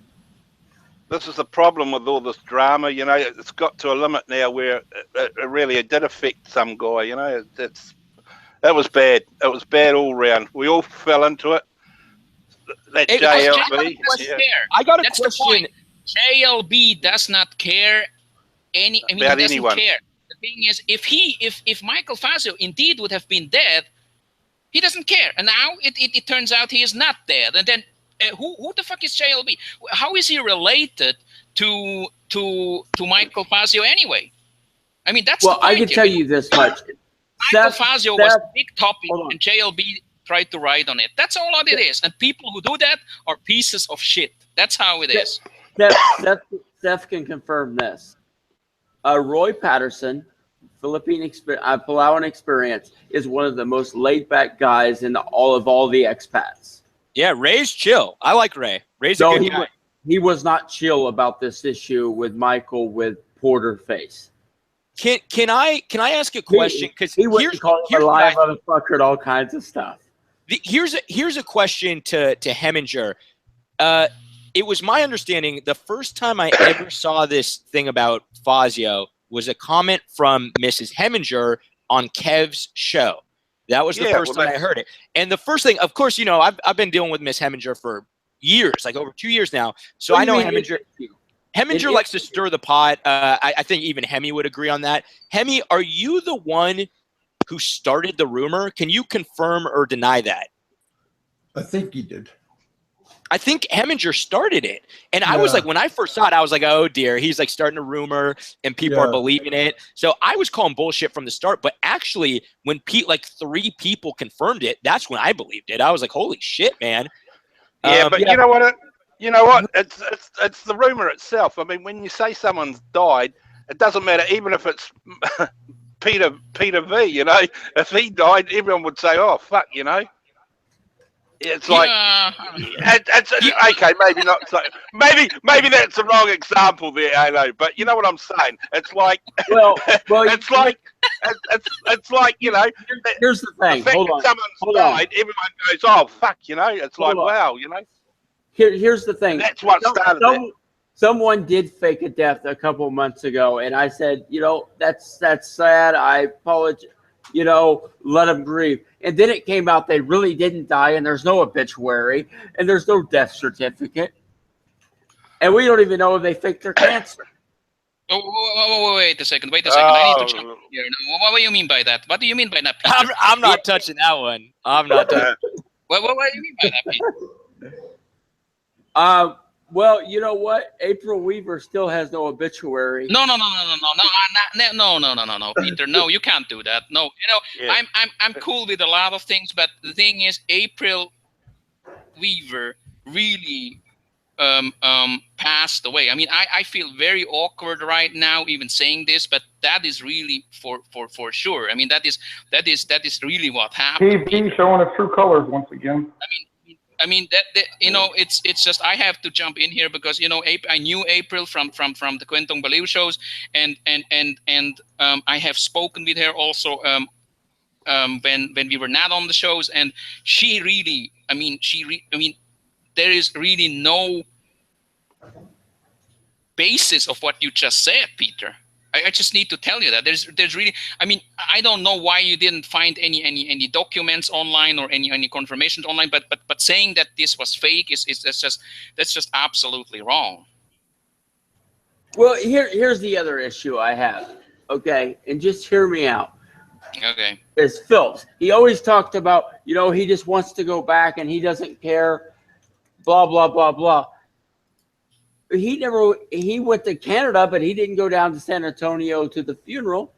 And if he was that close to her and he's so loaded as he pretends to be, he would have went back for the funeral. How come you didn't make your father's funeral? There's several reasons I didn't go. One of the reasons, I don't do funerals. Well, don't say nothing about him if you can't make your own father. I'm just a friend. Don't be a dick. Well, first of all, when we're dealing with the biggest dick in the expat community, I'm being gentle. Yes, you are. I agree 100%. I mean, I have certain feelings about this individual that I'm being very reserved about. It's not the time and place for it there, Peter, mate, I'm afraid to say. You know, you're digging yourself back into this hole. We're all treating you with a bit of respect, and you're just going, you go and put it out there again. Yeah, that's the thing. You know, that's the thing with you, Peter. If you would just, you know, tonight, I honestly tell you, tonight, I saw another side of you. And if I would not know about all the shit that has taken place in the past, I would say this fucking Peter Vandenberg guy is a nice guy. He's a nice guy. And in one fucking moment, honestly, because if you do not know Peter and you listen to him and say, hey, this is a funny guy, and then all of a sudden, in one fucking second, you will come up and say something about April, and you know, just leave that alone. Leave her out, because she has nothing to do with this. And if you would just not do things like this, Peter, I tell you, there are people who would actually really like you. Hold on. I believe. We are talking about someone that wanted to mass steal all of my videos and post them on another website. You're talking about Dave now, or? No, it was April's idea to pull that crap. Oh, for fuck's sake. Peter, you put your videos out there that people can do what they like with them, whether you like it or not. No. I mean, if you download someone's YouTube video, you are committing a crime.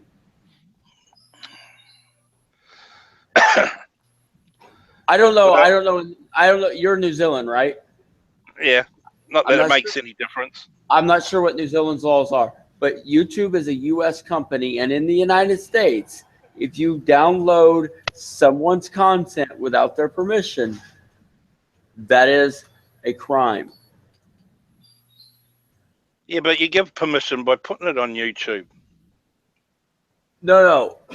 If I were to download, let me give you an example. Risto got his whole channel pulled because he was downloading all my videos and adding his own captions to them. So anyway, we're getting off topic. You should listen to what Alo says, because it's actually, yeah, he summed it up, Peter. You seem, while you're here, you seem like a likable person, but okay, maybe your videos are a bit of a showman type thing, but some of the stuff you're coming out with, and especially now, you don't need to say, you know, there's no point. It's like you're just putting that loose around your neck again, you know? You know, just everybody play nice. Well, you know, I'm just saying. Yeah, no. Here's the thing. Obviously, we can move on, because I think we're beating. Yeah. Me personally, though, I agree with the general consensus when it comes to like people who passed away. Even the Fazio rumor, I was like it when people confirmed it. I was like, hey, my respects. You know, I'm always very respectful when it comes to that kind of shit. That's just me. I don't know why. I don't know if there's any reason to that. Usually I'm a fucking dick. You know what I mean? Usually but when it comes to like people passing, or like, you know, it's like a very traumatic story, which it seemed like it was. I mean, I'm not touching that. That's me. I know other people have different points of views. For example, Heminger said he would even go lower, and I believe it. He would. So there's certain kinds of people out there. Some are just bigger degenerates than others. Yeah, but I tried to help. I mean, yeah, you did, but in saying that, Kev, you got caught up with it too. He basically, the problem is, you got to edit your videos and get rid of the trolls' comments and stuff like that, and take down the thumbnails. I did already. Hold on. You guys are still here? Hold on. Here's the thing about JLB. Okay. And SezStyle can confirm this. Seth will be able to confirm this. Seth, when he started his first channel, his big video was claiming that I worked for the CIA to keep Americans from coming to the Philippines because the U.S. economy would crumble if too many come. Who's this? JBL? Yes. JLB or whatever you call them. Okay. Yeah. He said that I was hired by the U.S. government to convince Americans to not leave the United States because the U.S. economy would crumble if too many come to the Philippines. Just the shit JLB puts out. He is a conspiracy nut. He's the type of guy who says in Davao last year when they had this bombing and Jay from Real Deal was there because he passed by that area, that JLB would come out with a video, and he is somewhere in Adelaide in his Papa's house and would say something like it was all fake, the government faked this because there is a huge fucking conspiracy going on. How the fuck does he know that? Because everything he knows about this is everything we know about it. We see it through the same fucking channels on YouTube and on the news. And he is the only guy who come out with something like, hey, there's a conspiracy going on, conspiracy here and there. There are a lot of weird things going on. Bro, you missed it. You missed it. He doesn't believe in the Holocaust. Yeah, he doesn't believe in the Holocaust. I mean, well, neither does Allo, so, No, I mean, you know what I mean. When hold on, we're getting distracted away from Peter. We're getting distracted away from Peter. Well, that's okay. For the record, I guess. Hold on. For the record, I believe that the Holocaust really happened and Jews were really killed. Yeah. And JLB does not. And JLB does not. And that's a very weird thing to say. Well, you know who else doesn't believe it? Mel Gibson. Did you guys know that? Yeah. I mean, he said some very nasty things as well. Yeah, no, but just to even believe something like that is all I know is he makes great lamb. Who does? Mel Gibson. And he makes great movies. I like his movies. Actually, have you guys seen The Passion of Christ? Talk about a gnarly fucking movie, dude. Have I told you guys that? I got really stoned and seen that movie like as a kid in high school. I don't recommend anyone to do that. Yeah, that's a good idea, buddy. Here's the thing. Mel Gibson has an island in Fiji that he grows lamb, like top-notch lamb, and it's amazing. Cool. People are talking about Social Blade. John Kramer, I'm too lazy to look at my Social Blade. If you give me the number that's on my Social Blade, I could tell you if it's accurate or not, because it probably is. When I've looked at Social Blade before, it's usually pretty accurate. I'm just waiting for I'm just waiting for JLB to front up at Bahol and see Michael. Actually, that will be interesting. I can't wait to see the video. I want to be there. You guys, on his way. If you guys like my show, give me thumbs up. I want thumbs down. Thumbs down all around. I got 48 people here. Hey, I got a question for Lost. I got quite famous, isn't he? Says you're gonna have to move over, mate, because you got Cess and Alo. They're gonna take over the YouTube channels soon. Oh, we've already taken over, man. Hey, Seth. Yeah. What was the name of that other account you had? SezStyle's pain in the ass or something like that? Wait, no, I don't know about that. What the hell are you talking about? No, there was an account. It was SezStyle's pimple on his ass or something like that. I know what you're talking about. It says his troll account. Yeah. No, there was a. I know who it is. There's a guy. He's been a long time viewer of mine. No, and the actual name of the account was SezStyle's tick on his dick, because I guess there was a show where I was talking about a tick. There was like a tick on the end of my cock. I don't know why I was talking about this, and this dude made an account that was his avatar name. That was pretty good, actually. Congrats on your 10,000 too, by the way. Oh, thank you, man. Subs, yeah. Dude, I'm gonna tell you, dude, because Mike, I've been pretty inactive. I mean, as you know, and but here's the thing. 10,000 subs is not that hard to get. All you need is about $150 to do it. Well, yeah. So are you buying subs? Like, no. Going in on some discounts for subs? I doubt it, Jerry. I doubt if we'd be buying subs. No. You know how fucking tight this is. Yeah, believe we got me, $3 out of them. Yeah, believe me, guys. If I was buying subs, I'd have a lot more than 10,000. Now, I mean, I'm actually pretty proud of my growth. It's all organic. You know, I did it, and when you watch my growth, it's really slow, actually, man. And when it took me a long ass time. Hold on. When did you start, Seth? Did you start about 2 years ago, man? Yeah, a little over 2 years ago. So it's pretty slow. I remember when you first came on the scene. I started watching it. I remember that. Here's the other thing that I want to confirm. JLB is buying subs, and he is buying views. There's a couple people, man. Absolutely. Yeah, there's a couple people who are 100%.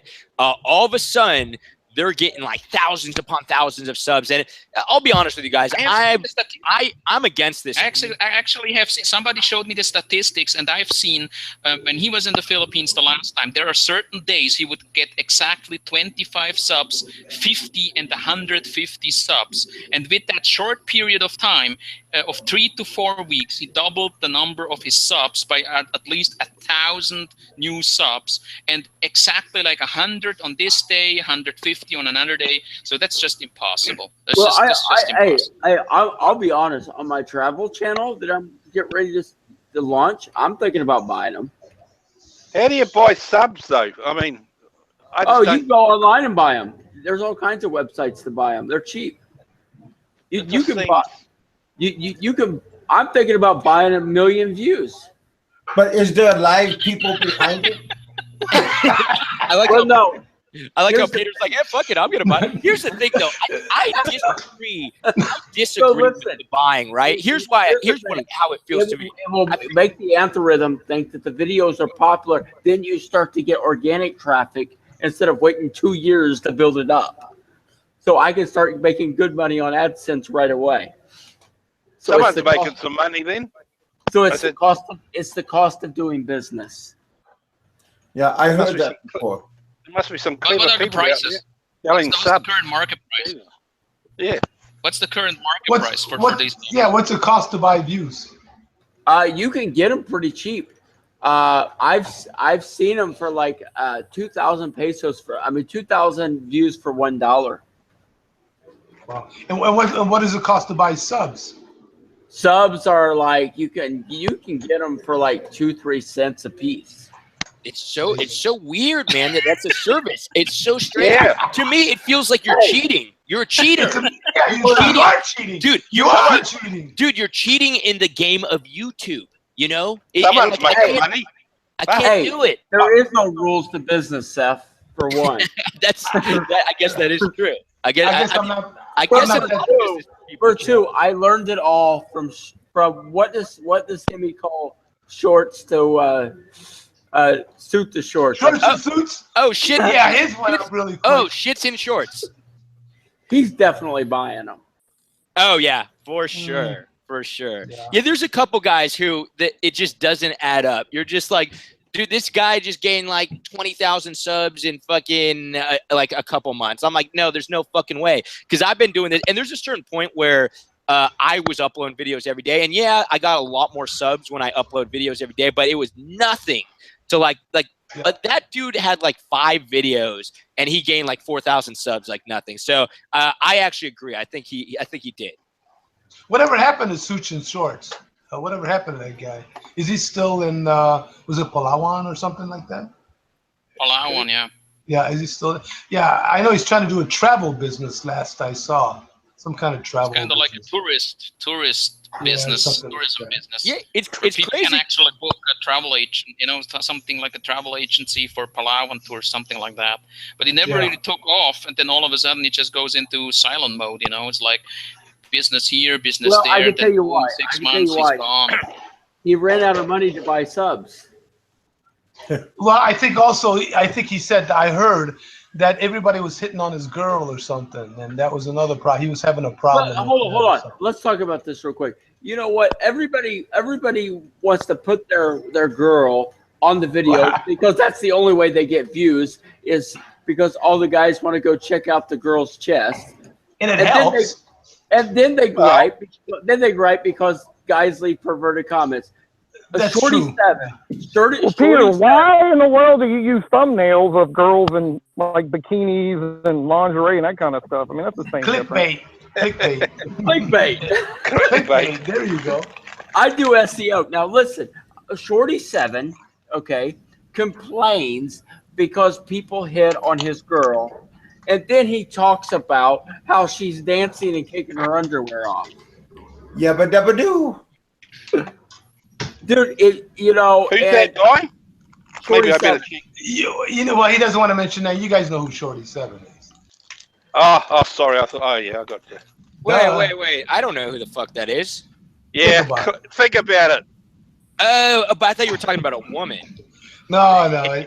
He doesn't want to mention the name of the website. No. Okay, I got it. She's taller than he is. Okay, I got it. Carry on. Fuck, even I got that. Dude, he's so short that Filipinos look tall. What do you think Get about that guy on the show. Get the guy on the show. Peter, you're a class act, mate. Everyone's trying to be nice, and you just have to have that dig, don't you? Yeah, but Peter was all right. Like, he did all right on the show, and then he made that like really horrible comment, and then it like went way down, and now he's like slowly creeping back up. But it was like he was doing all right. Like silent mode to know what's going on now. Here's the other thing. It's actually good to be short in the Philippines. Okay. That way you don't hit your head on the damn awnings that they put at 5'7". All right, Peter. I'm going to ask you a question. Since you want to go this way, I've got to ask: what is the true version from you, if you can answer it, about what happened in Baguio? Okay, here's what I'll say about that. Now, keep in mind, I'm a neutral type person. Here's what happened: is this kid? Now, I think what happened is I went to go get some food, and then I just got sidetracked. I think is what happened. Which I told him when he raised hell, all he would have had to do was send me a message, and I would have come and taken care of it. But what he did is he got hold of Phillips and others that saw this as the perfect opportunity to raise hell. And so this kid ran with it. And this is what I know. Eric paid that kid to pull that stunt. Did you or did you not stick some Skyflakes crackers in your butt crack? No. Okay. That was my only question. I'm glad we got that out of the way. But here's the issue. Just because you get questioned does not mean that someone is arrested. No, he is right on that. I would say what happened to Petey, and I don't know the full story, but in my opinion, he got detained, which is very different than being arrested. Here is another question, actually, because I knew what was more or less what was going on in the background. Not too much, because there are other people who were, operating or directly involved in this mission, right? And but afterwards, there was another story coming out of Baguio, Peter, that you had some sort of a debt, like they said, like 19,000 pesos in one of the hotels up there in Baguio, and then the owner of that hotel wanted to file a case against you. The 19,000 peso story. What is that all about?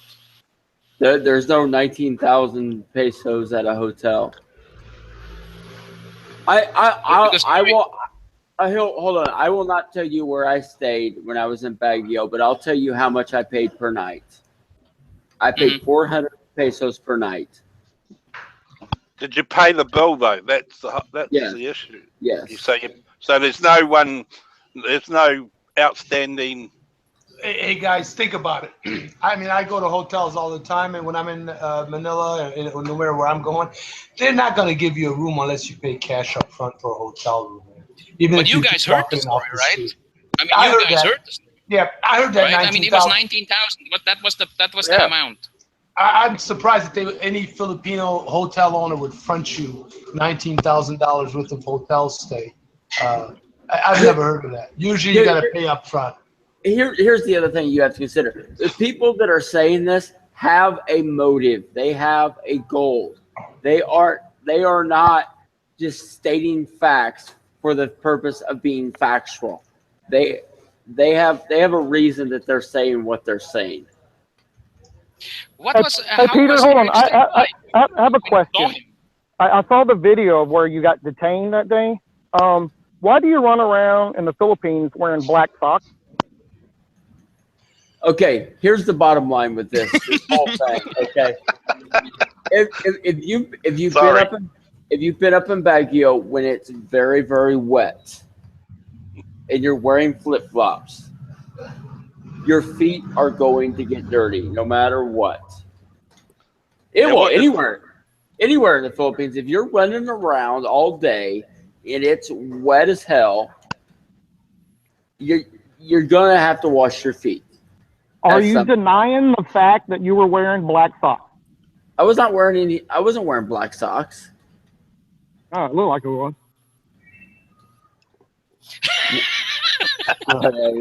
That's it.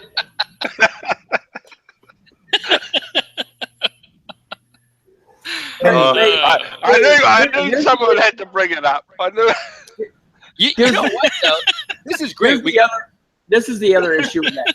That kid committed a crime by filming me illegally against my will, and then having it posted. You're in a public place. How in the world can he illegally do that? You cannot film someone against their will and publish it online. You know, you can go to jail for that. It's interesting. Everybody says, you know, they're going to sue this guy or sue that guy or sue this or sue that. Where the fuck are they going to sue? Are they going to sue in the States? Are they going to sue in the Philippines? Are they fucking morons or something? I mean, think about it. Where the fuck if somebody wants to sue me in the Philippines? The Philippine government's going to fucking laugh at you, man. It's going to take your fucking money. The lawyers are going to take your money. And they're gonna fucking laugh. So anybody that says they're gonna sue you or sue me, you know, what the fuck? I mean, seriously? I like Jerry. Jerry's a good guy. I'm getting so tired of seeing all this nonsense on this Philippine thing. I just laugh at some of this shit. Well, and I am here for entertainment. That's what I'm fucking here. Hold on. You're getting your money's worth today. Here's what we found out in Baguio. These guys, like Dave and others, have been saying that I'm wanted in the Philippines. I'm wanted in the United States. I'm this horrible person that, with all these crimes against me that are all bullshit. The police ran every background check they could run, probably twice, and could find nothing. Okay, so what you're saying is you're squeaky clean. Is that right? I just have one more question. I wouldn't go that far, but you know. What's your visa status? Look at his feet. I had to throw that in, Pete. I had to throw it in, brother. I mean, no. Peter, that's what they don't want to talk about that. Okay. I am. You've been there 2 years or longer, so I'm really curious to know what visa you hold. If that's not too much of a secret, I mean, when I'm there, I hold a visa for a year. It's because I'm married. You know. We get the Balikbayan then, right? Balikbayan, yeah. Mike, we are Balikbayan brothers. Yeah, well, you know, Scooby-Doo. That's about the only benefit I get, but I mean, it's something. Okay. I don't know about you, but that's why I got married. Are you on the Balikbayan set? Yeah, I get that. Well, not currently, but when I return, when you return. But did you look into the 13A visa just out of curiosity? No, I'm not married in the Philippines. I think you got to be married in the Philippines for that. I don't think so. Wait, no, I don't think so. Dev's not married in the Philippines. That's why he goes to high society. No, I don't think you have to be married in the Philippines to get a 13A visa. I think you do. I think you do. You might want to look into that again. You need to register it. You got to register. Oh yeah. I mean, you got to register. Yeah, you didn't register your wedding. You didn't register. What's a 13A? What's a 13A? We don't have that. It's basically says that you're through marriage, I think, or it could be through other ways. You are a resident. Permanent resident. In the Philippines. Permanent resident. Which what? I'm sorry. Which visa was that? Which visa was that? Is that 13A? 13A. Oh, the 13A. You know, again, I'm just starting to look into that 13A. But I thought it was because if you're married to a Filipino, even though you may be in the States. I mean, we got married in the Philippines, but I don't think it would make a difference, would it? Whether you got married in the Philippines. You're allowed to be married in the States, but what I'm saying is you have to register your marriage in the Philippines. You didn't register yours? No. Oh, okay, yeah, that makes sense. So, okay, because I got married in the Philippines years ago, and it was at. How old are you, by the way, Mike? I'm 56. 56, okay. Yeah. And I've been married, nearly 10 years. Mike, are you trying to move to the Philippines? Me? Oh, we're part-time anyway, if you know what I mean. I spend 6 months of the year there, basically. We have a house there, you know, and we're sort of set up, but I mean, obviously I'm still working. I'm not rich by any means, so So but yeah, where are you? Sorry? Where are you? I'm in central Manila. No, I mean, when you're in New Zealand, where are you? Oh, I'm in. Give me your address. Oh. No. I'm in New Zealand. Yeah. Yeah, but. What area? What area? Wellington, the capital city. Yeah, no, I've been there. It's a nice city. Well, it used to be really nice, but they had a little bit of a earthquake. No, that's Christchurch. You're thinking of. Oh, is that Christchurch? Okay, never mind. Wellington. We had an earthquake, but we get them from time to time, but nothing. It's not as bad as.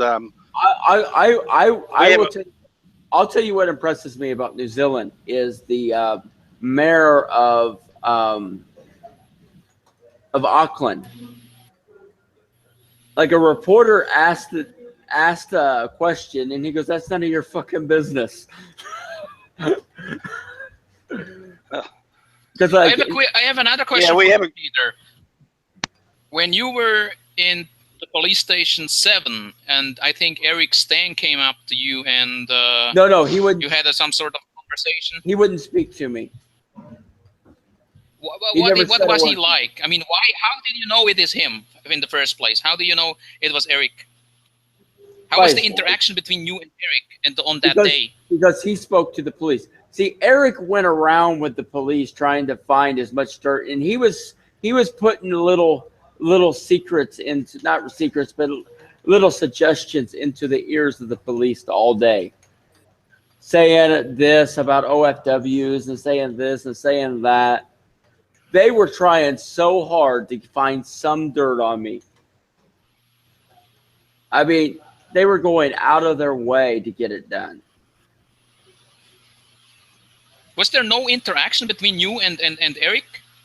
I mean, looking at each other or like yelling, he wouldn't speak to me. You know what? The only thing I said to him is I said, you always said if you ever meet me, you were going to beat the hell out of me. I said, you got your chance right here. And he wouldn't say a word to me.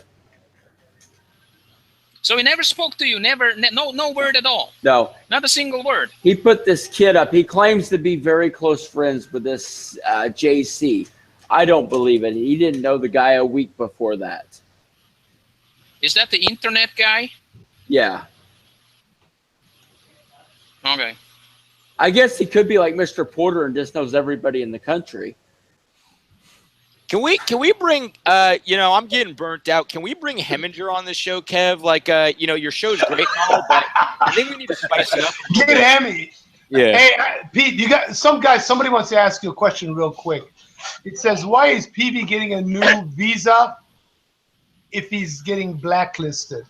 I'm not really sure what I'm that's not getting all about. blacklisted. Yeah, you're not blacklisted, right? You just you were just on your visa was on hold or something like that. No, are you leaving soon? I'm getting a new passport. Oh, you're getting a new passport. That's what it was. Yeah. Wait, you know, I got to be honest with you guys, and I know this sounds weird. I'm gonna be a little bit sad when PDV leaves the Philippines because I feel like yeah, I know you guys want this, but I feel like PDV is part of the Philippines. Although yeah, he bashes the Filipinos and he bashes the Philippines, but like with it, something wouldn't feel right if PDV was elsewhere. But listen. But you're right. And there's big shoes to fill. So who's going to be the next PD? Is the question. No, listen, Steph. You run your mouth from California. Matt Walkie runs his mouth from Spain. I can run my mouth from wherever I go. That's true. About the Philippines. All he needs is an internet connection, right?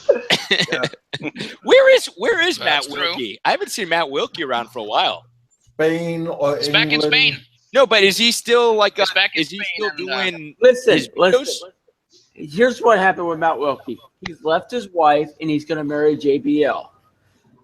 Dude, I love when people say JBL. It always confuses me because JBL is like a really good set of speakers, and a lot of people say that. A lot of people call him JBL. Yeah, or JBL. Yeah, he's still a fucking idiot.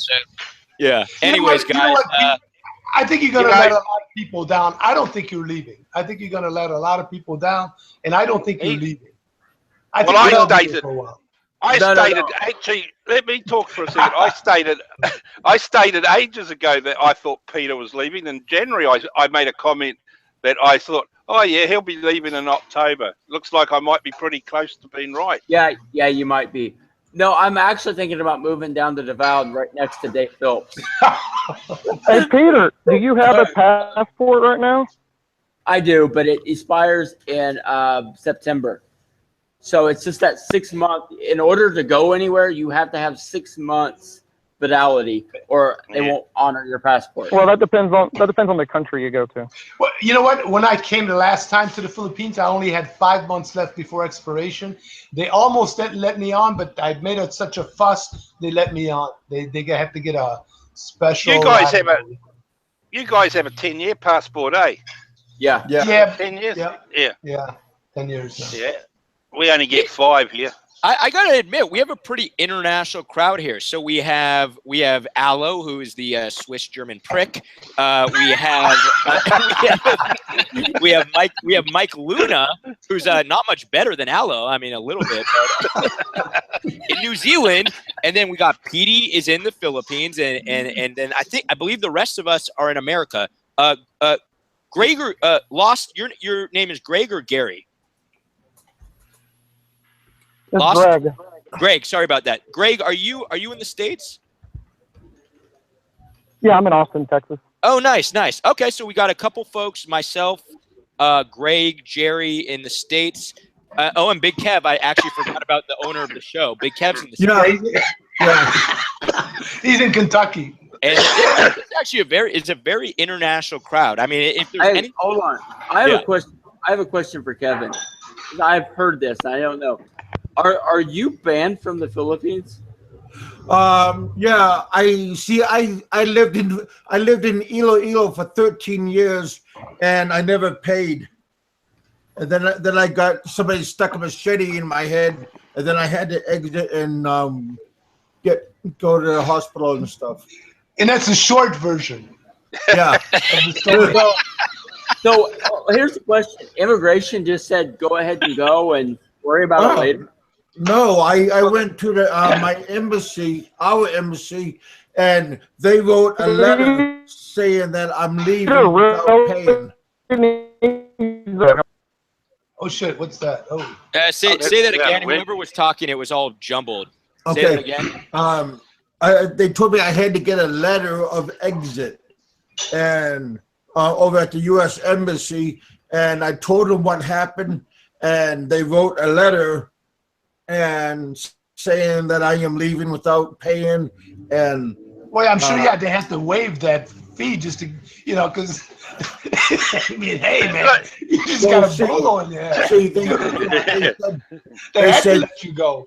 Yeah, but now I have a question. How much was the fee? $5,000 US. Oh, that's a lot of lynch on. Yeah, that's a lot of money. That's a lot of bacon, buddy. That's a lot of bacon. Yeah, but he only has to pay it. Like I said before, you just. Kevin, when you can write to the embassy there and just say to them, and they'll tell you how much, and they may even waiver it, Yeah. Now here's the question I have for Kevin. Yeah. Now, what's the situation now? Do you not have a passport? Oh no, I had to get my passport. My passport ran out when I was in Manila, and they told me I just go to the embassy, and they took my old passport, and then they copied it, and 2 weeks later I had a brand new one. So you have a passport, but you just can't come to the Philippines. Yeah, I just got blacklisted until I pay my $5,000, and then I can go in, no problem. Hey, and speaking of this is actually a perfect transition into what Mike Luna wanted to say. So, Mike, take it away on Kev's Patreon and tell Peter what we're all about. Do I have to? Oh God, no! I got 55 people. What do you mean? Do I have to? So Peter, I don't know if you know about Big Kev's Patreon. I think he's got about $7 in his account right now. But what we're doing is we're trying to pay for his blacklist fees for him fucking up. So okay. I got the perfect solution. One day, me and Seth is going to go to Naga City, and we're going to act like we're feeding 400 kids. And tell everyone that they're guilty bastards if they don't send money to take care of the poor. Well, I have a better plan. What my plan was is we have $7 in the account currently because I took away my $3. They used to be 10, but I took it away. So what I wanted to ask is, Peter, would you be willing to donate? Would you be willing to donate the? It's not a lot remaining. It's only $4,993. You're so mean to me. I'd just like to let everyone know that it was a bloody miracle that I managed to get $3 out of SezStyle. Hey, by the way, guys, I got an email today saying that my card has been charged as of today. Yeah, we all get that. Yeah, Kevin, how much you got now? Hey, I'm trying to look. Hold on. I disagree with you, Mike. Getting Seth to spend money is easy. Just refuse to pay, and he'll pay it. That's what I did. I would say just bring hookers and cocaine in. I'll be there. Aloe's real quiet. Aloe, you sleeping, Aloe? Yeah, he might be sleeping. He probably rolled over and fell asleep.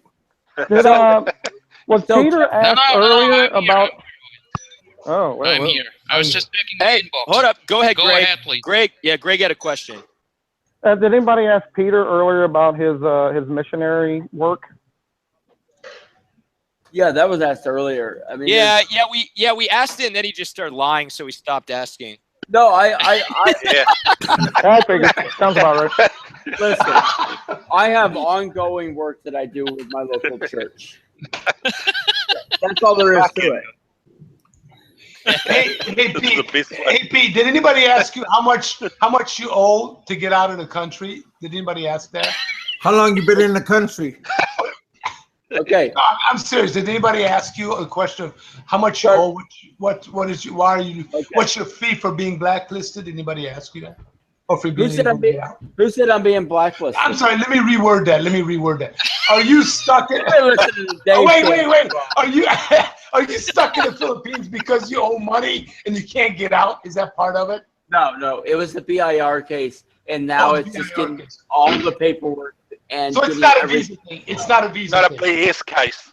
It's not a visa thing. It's not I still have 7 Patreon, and I got $40. Here's the whole thing with the quote unquote visa situation. I was at immigration the other day doing a bunch of paperwork. Okay. And I gave them it was like 3,000 pesos. It's good till late August. And then I got to go if I'm still here in late August, I got to go give them more money so that the immigration officer can go have short time again. Okay. So you paid for another visa. So what is it, every 2 months for you guys, or every 6 months now for the visa thing to renew?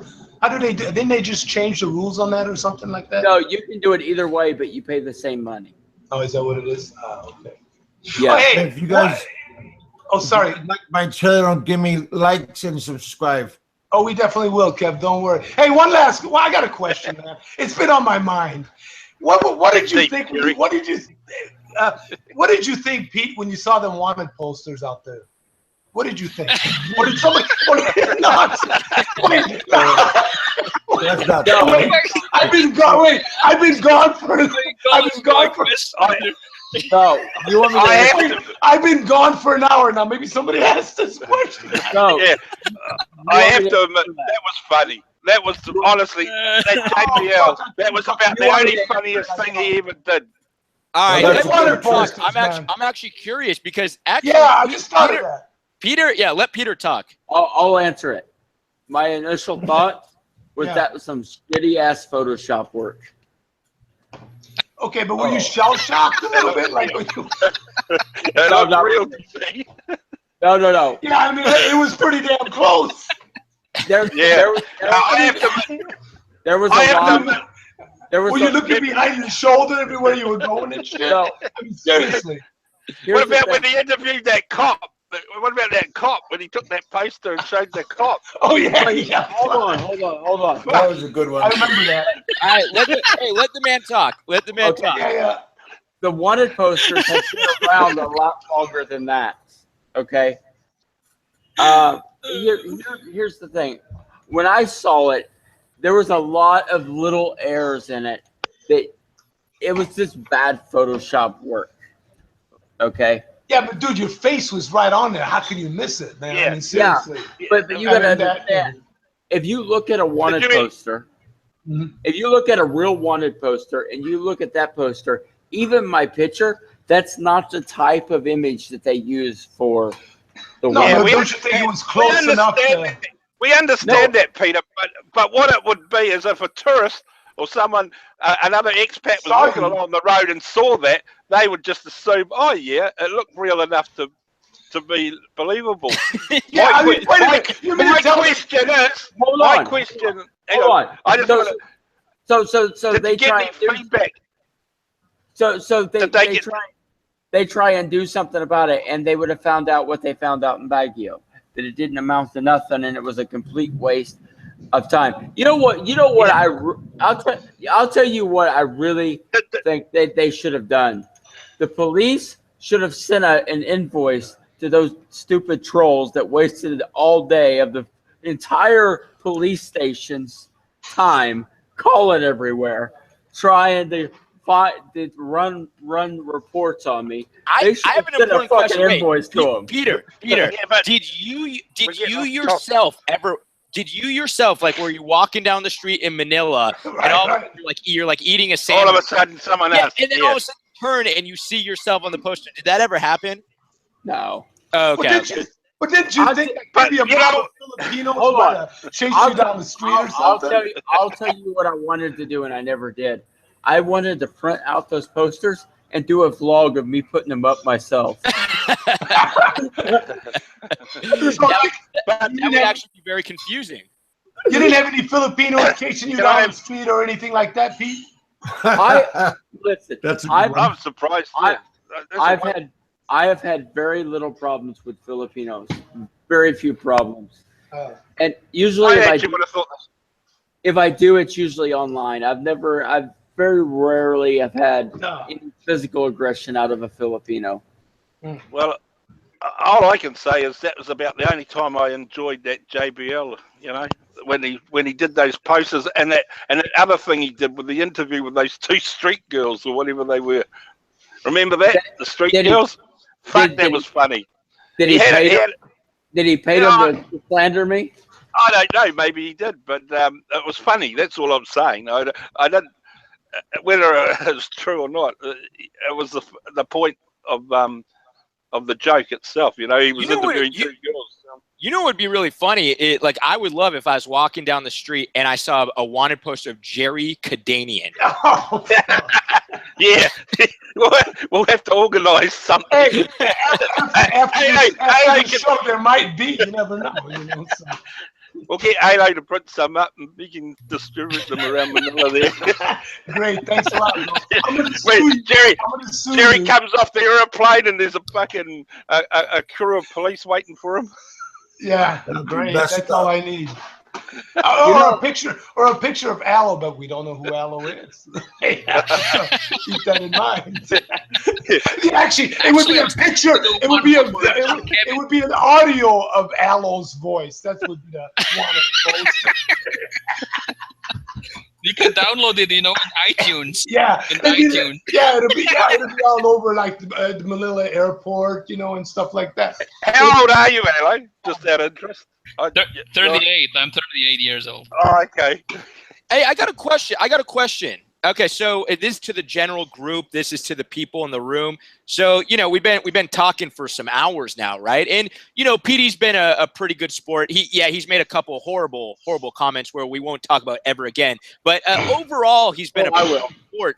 What happens after this? Do we go on like nothing happened and continue to hate him, or what's the next step? I never hated you, buddy.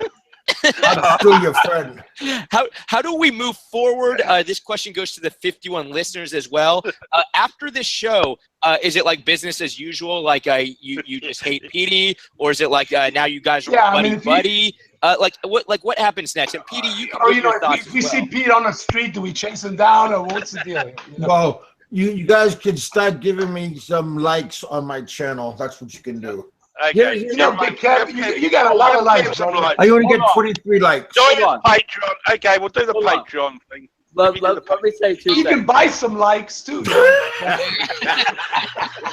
That's why I need the Patreon.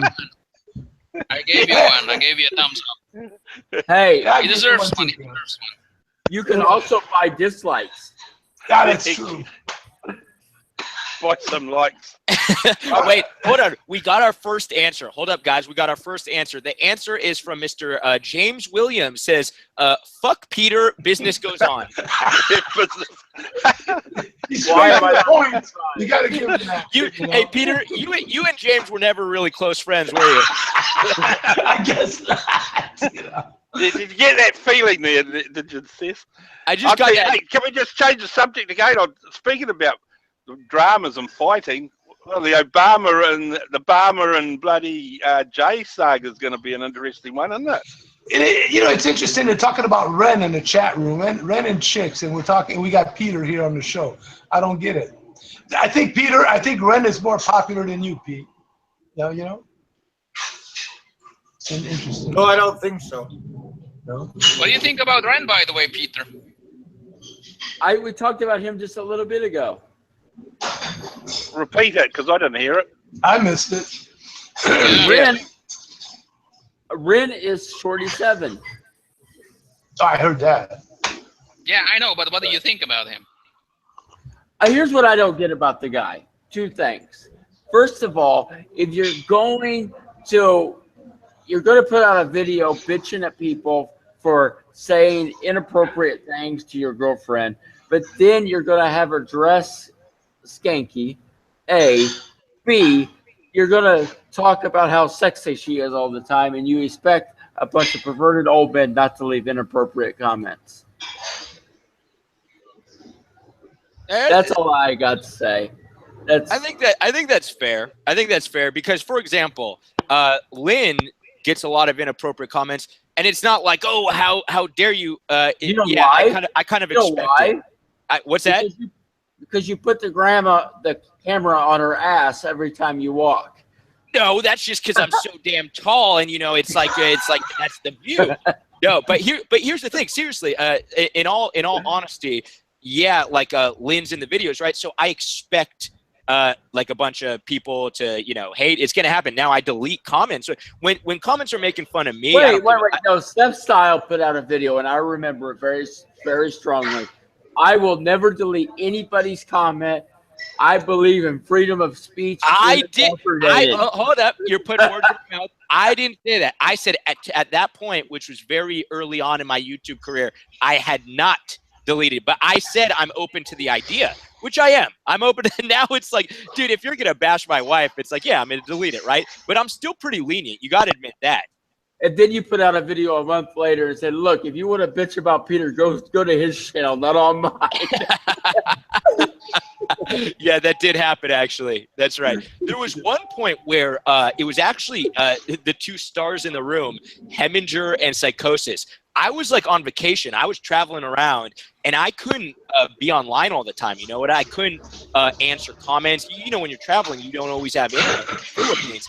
And Heminger and Psychosis just totally took advantage of that opportunity. And you know what? To their defense, I don't blame them. I probably would have done the same thing as a troll. And they were just lighting my shit up. It was like, dude, I came back from like 5 days after not being online, and there were 500 comment threads of just ridiculous. Like some of the shit. This shit is so nasty. You read through this and you just feel dirty. Hold on. You just need a shower. Hold on. Is this before or after you destroyed your GoPro? This was before. Right before, actually. It was right before. Oh, by the way, Petey, you'll appreciate this. I actually got a new camera. Did you get a real camera this time? I do have a real camera. I didn't really want to release. I haven't used it yet because I don't know how to use it. That's the honest truth. Did you get a DSLR? No, it's like in between. It's kind of like it's way better than a GoPro, but it's the mirrorless. It's a step down from a DSLR. It's like the one step down. The mirrorless cameras. Yeah, exactly. What is it? I don't know how to use it. It's a Lumix, Panasonic Lumix. Lumix is good. Yeah, it's a good camera. I got to learn how to use it. But is it GS4? I mean GH4? No, GX85.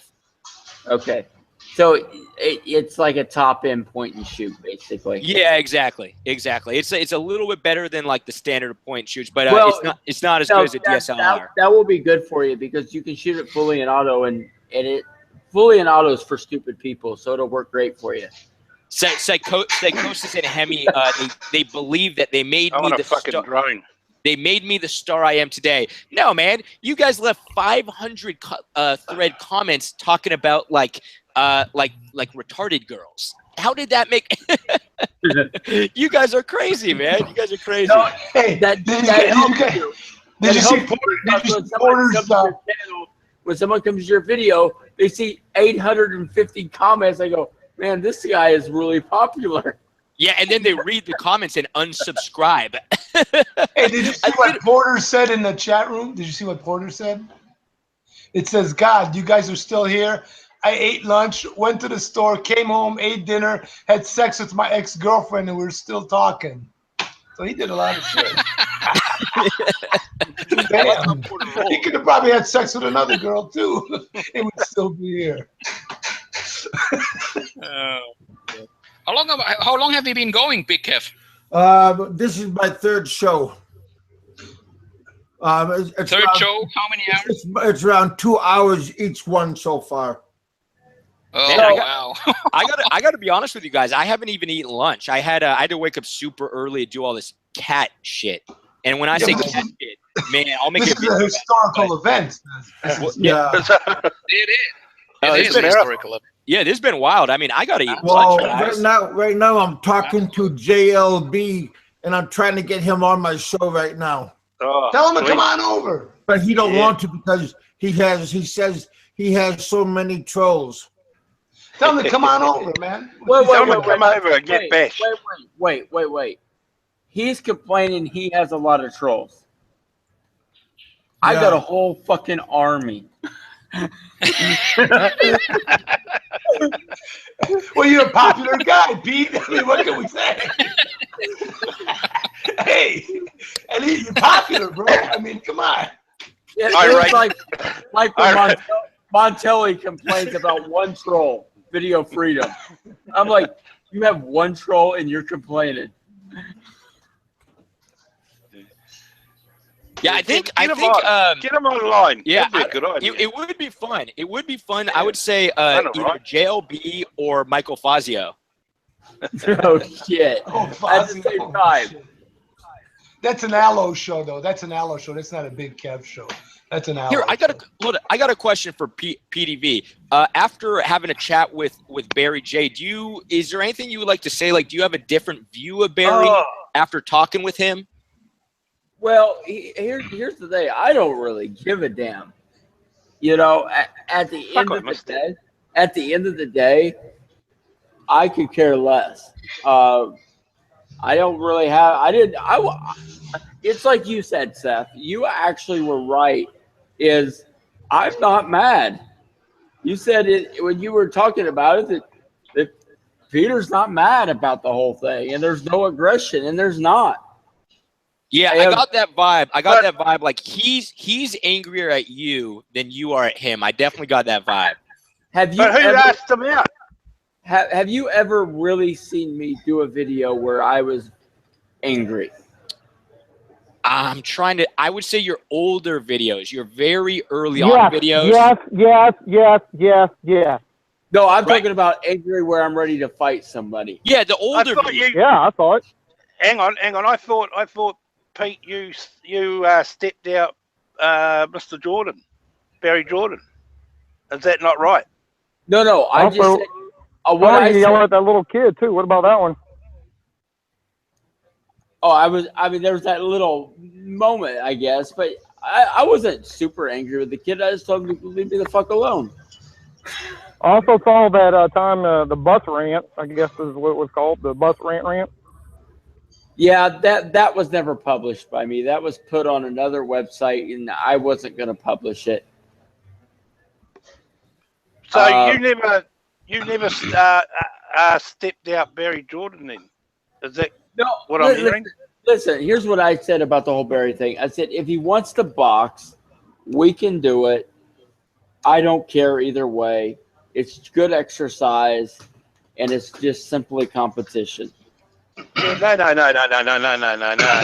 don't mean that. I mean the story I get is you and Barry were going to have this fight. Forget about what we were saying about it. No. That was just going to be a good old-fashioned fight. No, well, no. He thinks everything's going to be a street fight. No, I don't street fight. It's between the ropes. It's by rules. There's a referee. There's judges.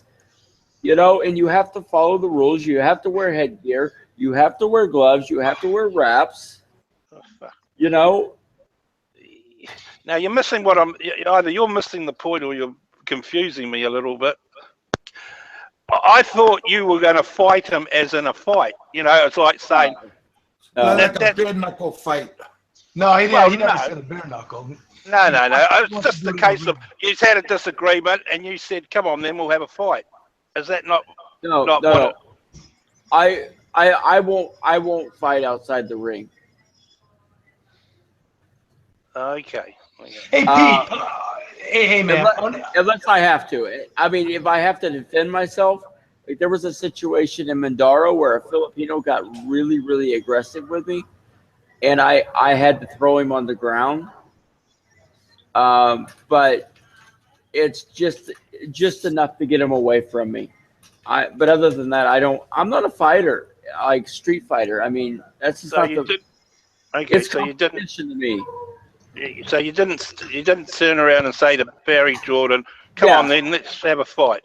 Well, plus I'll tell you what. If Barry can get through David Tua, he can. I'll fight him.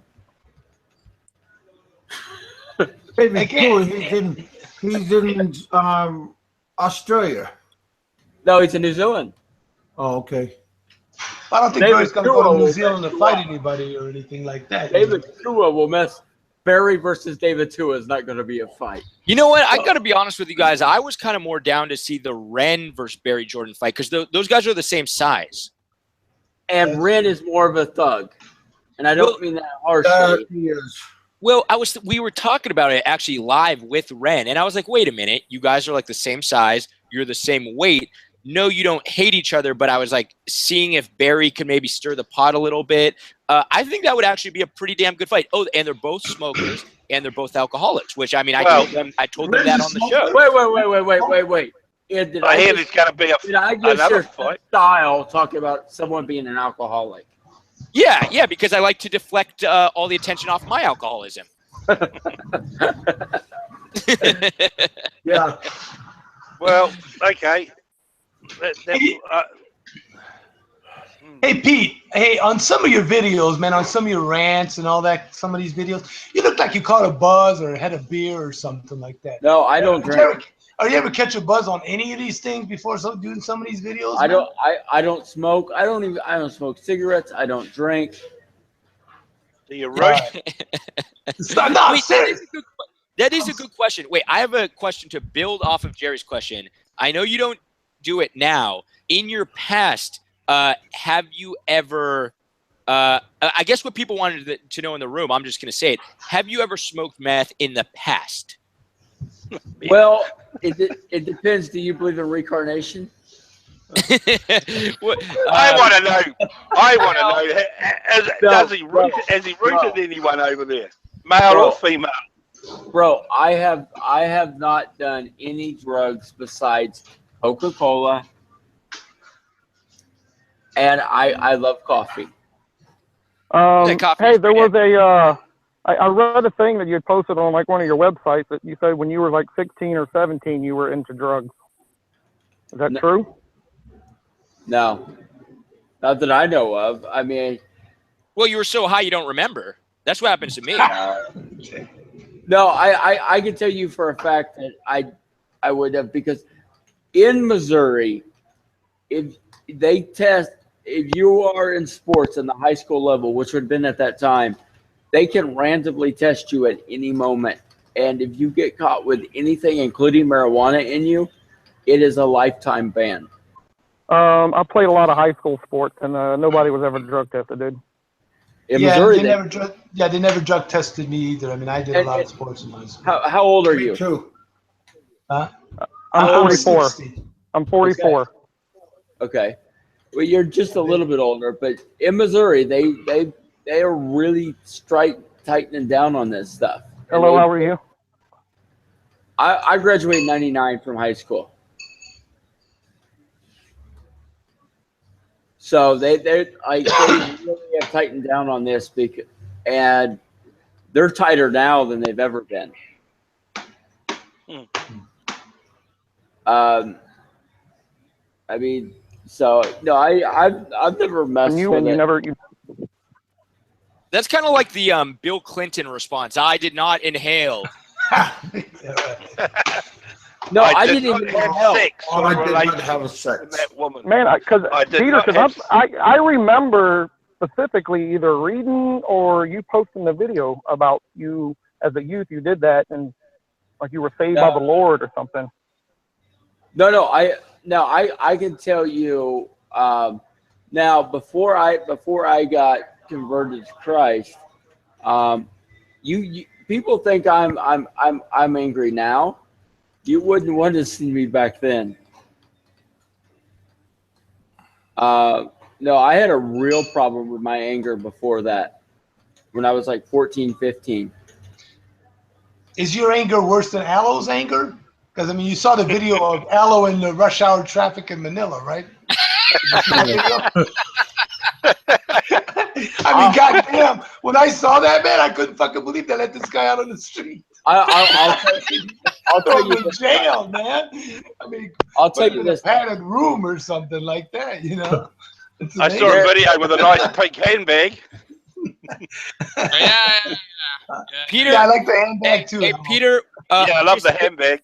Peter, just to end this topic once and for all, would it be safe to say you smoked a little bit of Jesus? That's actually what the hell does that mean?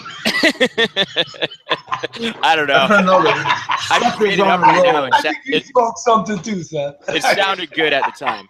I did actually. Sometimes in my head it sounds a lot better, and then when I say it, it doesn't sound the same.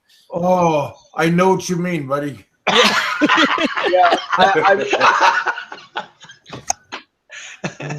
You got a headache there, Kev? You got a headache? We got a great show today. I got no medicine. I haven't took no medicine since this morning. See, we're therapeutic for you, man. You should have people like this on all the time. We're helping Kevin here. So, Kevin, why are you in the States? Why don't you just come over to Thailand or Cambodia or Vietnam or wherever? Oh, because they got knives over there too, bro. I had to have some stuff done when I went back to the U.S. and now I'm pretty much ready to go back to the Philippines, but I got to pay off my immigration fee and then I'm allowed back in. Yeah, but if that's an issue, why don't you just head over to Thailand or Vietnam or wherever? Oh, well, I got no dineros no more. I spent a large amount of my money when I was in the Philippines. So do you have business ties to here? Oh, I did. I opened up a internet cafe, a billiard house, and upstairs I had a boarding house. Careful, Kev. You don't want to tell Peter that you got an internet cafe. He might end up he might end up visiting it. Hey, no, but seriously, hey, if you guys want to hear a story of a guy who he's like had great times in the Philippines, horrible times. I mean, Kev, out of anyone I've ever talked to, has the most outrageous stories, good and bad. Yeah. Yeah, that's for sure. And you can learn about his stories, man. If you want to hear about like business doing well and then just completely crashing, he's the perfect example of someone who will tell you. Now, Kev, I got a question for you. After all your trials and tribulations with business in the Philippines, would you recommend anyone to do business in the Philippines? Only if you got a good plan.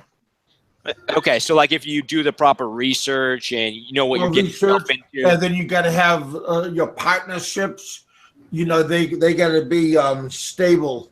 You know, they can't marry. Hold on. Don't marry a farmer's daughter who has a son with a bolo knife. Hold on. Let me tell you the most successful business in the Philippines. For an expat, if you can do this, you can be very successful. Just run a prostitution ring. Well, isn't that what the bars are? Yes. Surprisingly, I have a couple buddies who own bars, and they say it's not a good business. They say, yeah, they're making a little bit of profit, but really, like, they don't recommend anyone to do it. They're like, nah, if you want to make money, the bars is not a good business. That's what I've been told. No, I'm not talking about the bars. I'm talking about the freelancers. Freelance network. You're like, let me clarify. So, Pete, getting back, since we're on the subject of woman. No, hold on. What's the story? What's the story with you? Do you have a woman? I'll answer that here in a minute. Let me finish off that statement I just said. I will tell you what I think is the best business in the Philippines, and I'm serious. The roasted chicken business. That is really good business here. Say that again. All right. The Andok question. Okay, and to answer your question, I personally do not believe in dating unless I'm looking to get married, and I don't plan to get married anytime soon. So you've never had a girlfriend or boyfriend in Philippines? No, I've never had a boyfriend. Well, I'm saying that with an open mind because you know, open mind. Listen, you're doing an aloe, dude. Don't go for the knockout. Listen, go for a few rounds, my friend. Aloe rejected. Well, I kind of appreciate his humor, Aloe's humor. Aloe rejected me. I mean, we all know Aloe's gay, but that's besides the point. We're all open-minded.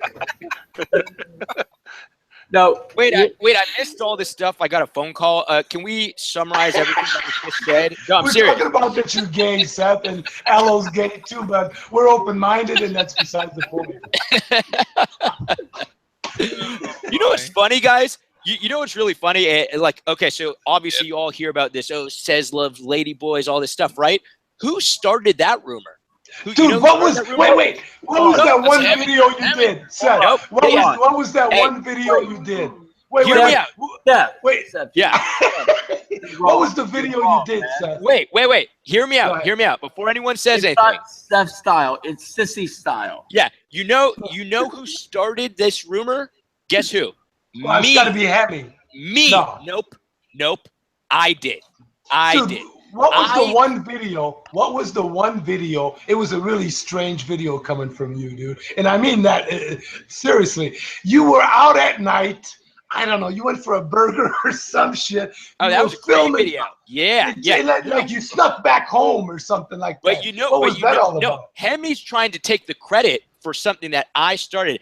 I am the original person who has always talked about ladyboys. And Heminger, you know this is true.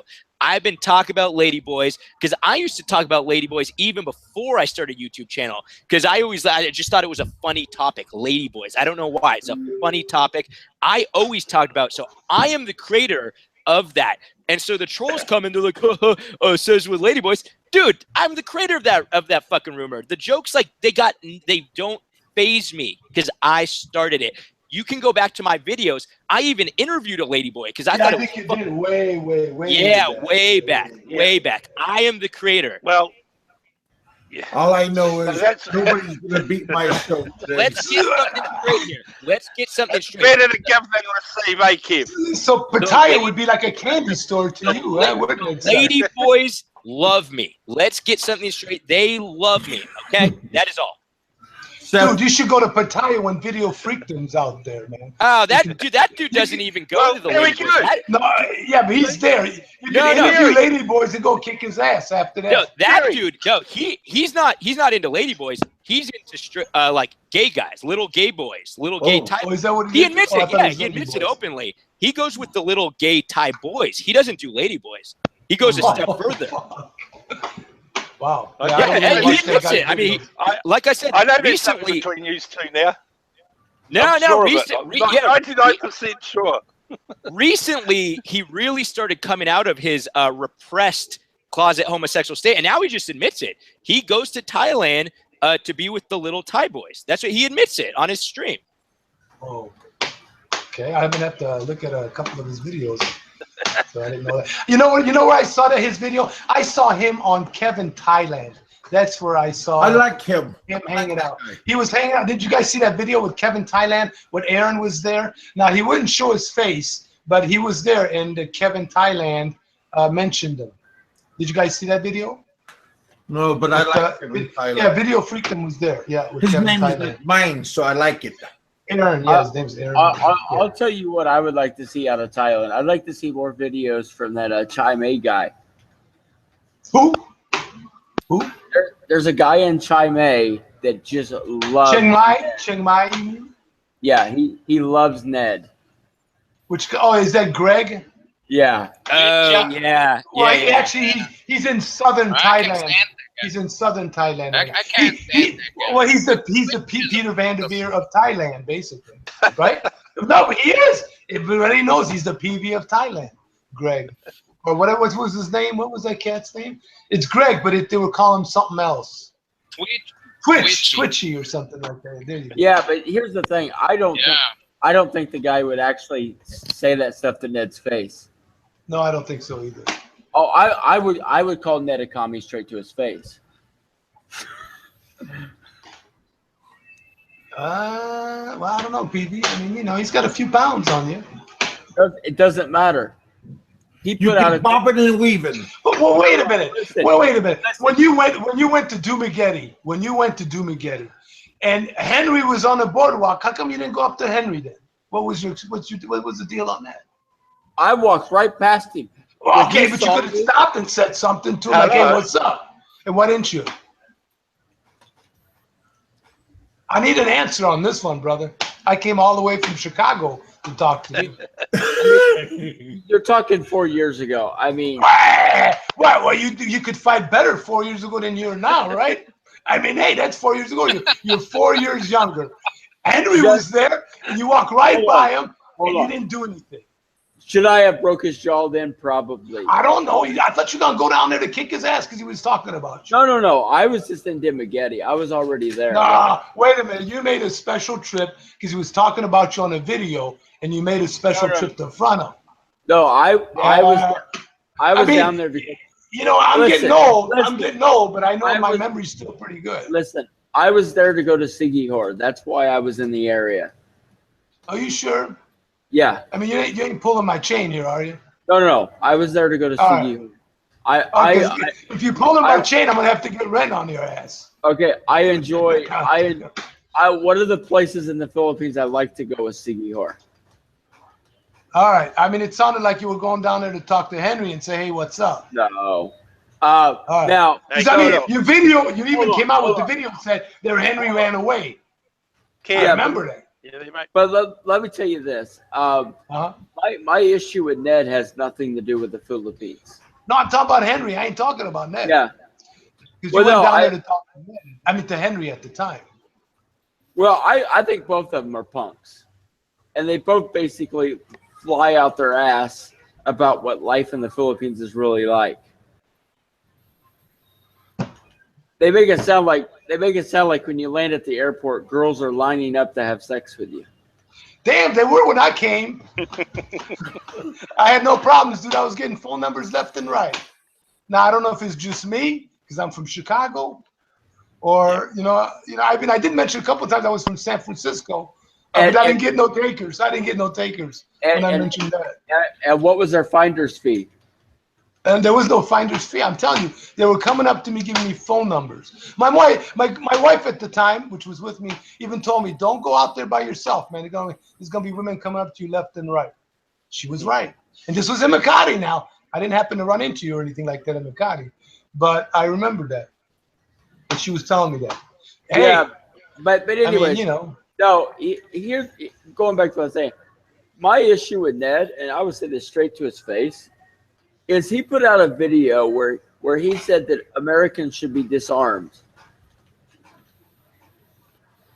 Oh, I don't know. I can't remember that video. Oh no, he's like he's a diehard. That's why I said it has nothing to do with the Philippines.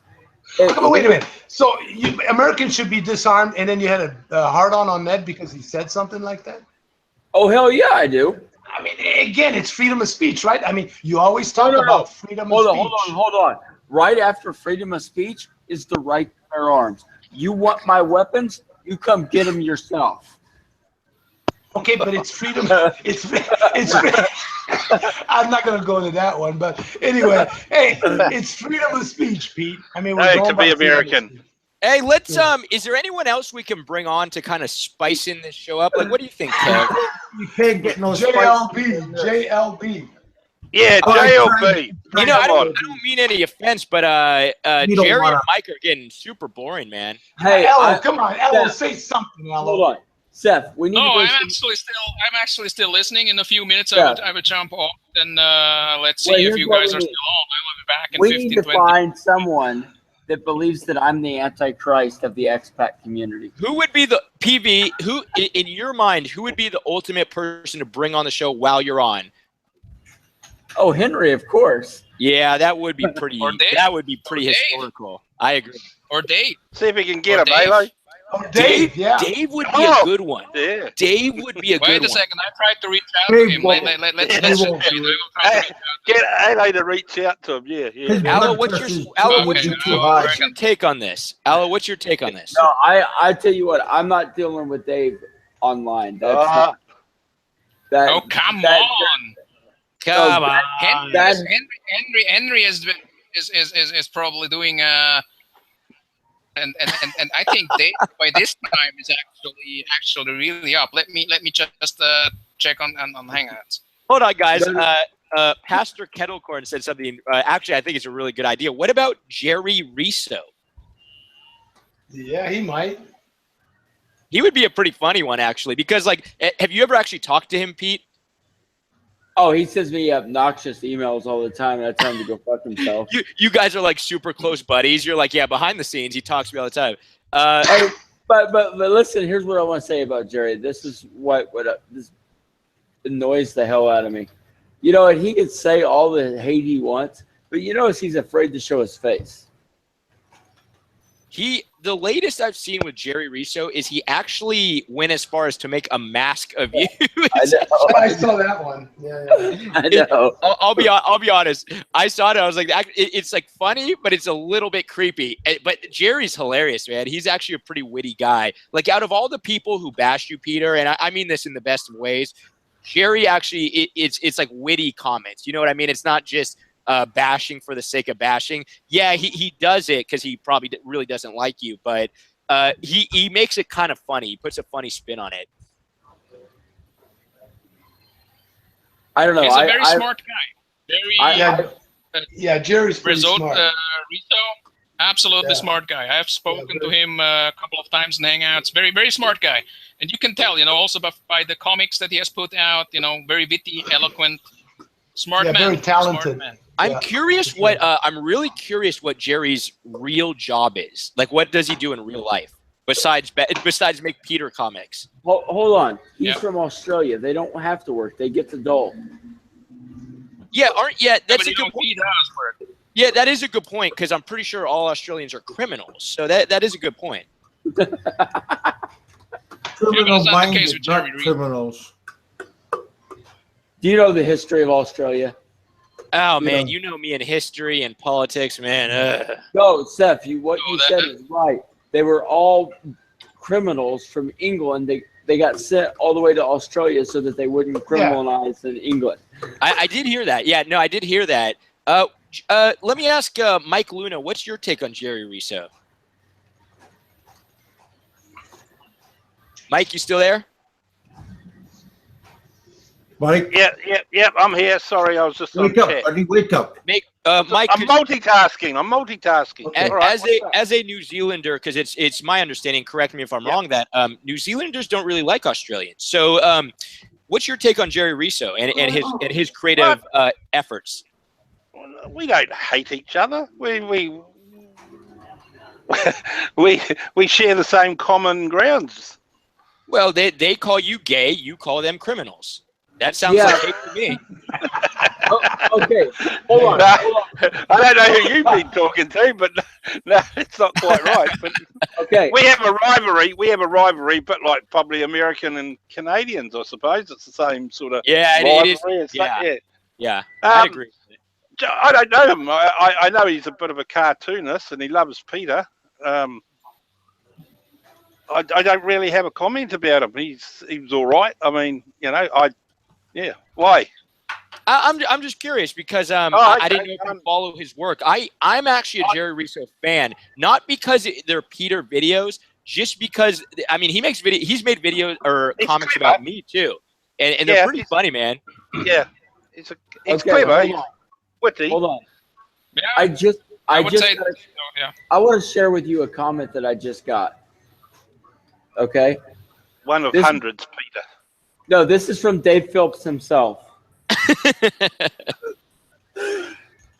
Oh, the cigarette breaks, plus the beer breaks. Also, he has no insurance. So how's he going to get in and out of the hospital? Plus, he has to pay for his own ambulance. Barry's a scumbag moron.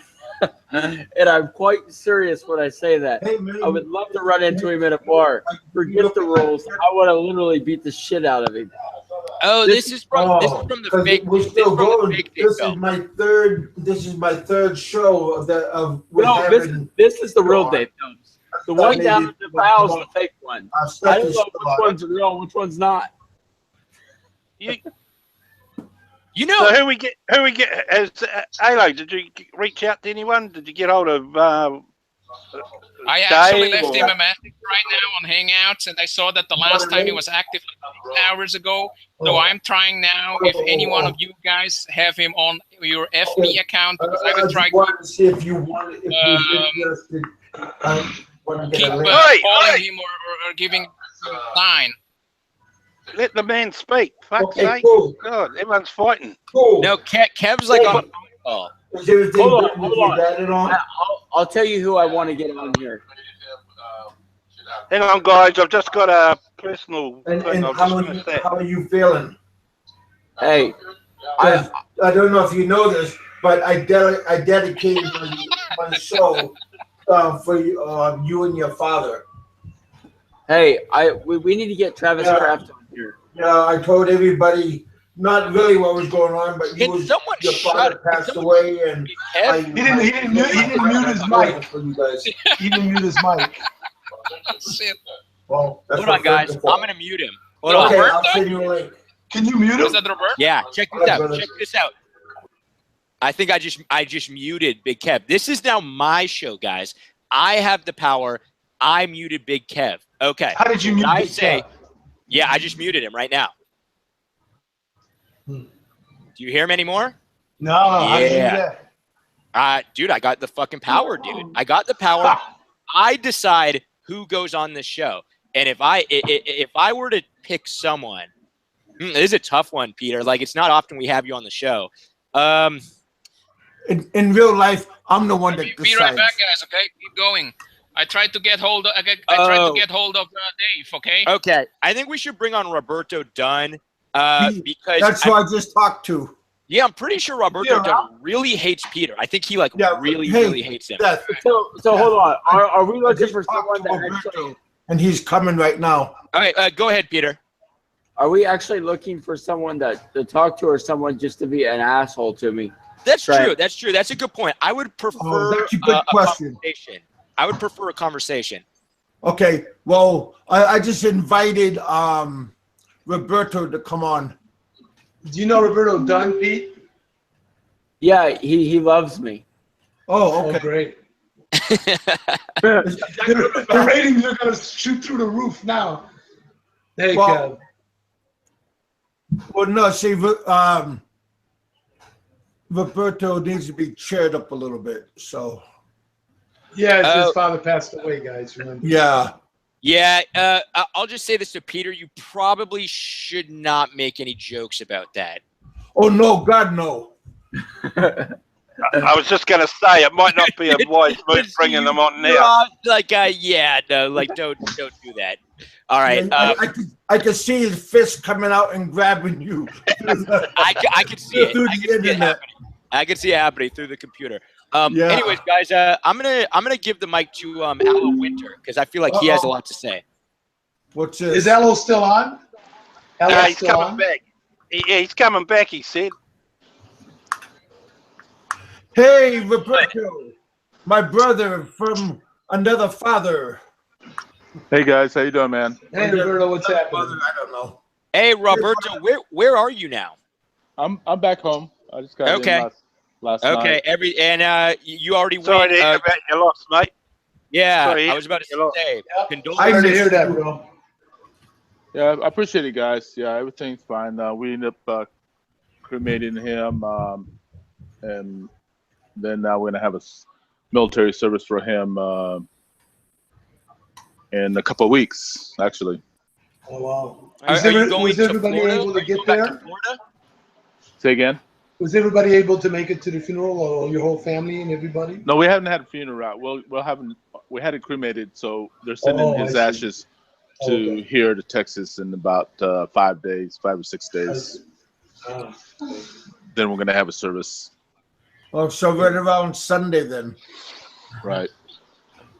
Well, Kev, did you want to fill in Roberto on what's been going on for the past like 24 hours? Oh, hey, we had one guy come back from like he was Lazarus. He came back on the third day.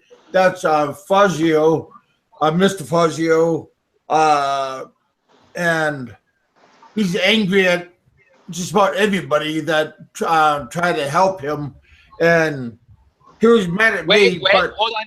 To Fazio's defense, you guys did say he was dead. Yeah, I heard about that too, Kevin. Yeah, so I'd be pissed too. People telling me I was dead. Yeah, but yeah. So I asked him if he wanted to come on my show and stay talk to anybody, but I don't know what he's doing, but he's probably relaxing with the angels and having a good time. But today I put a chance and had Aloe come on my show. Murdered.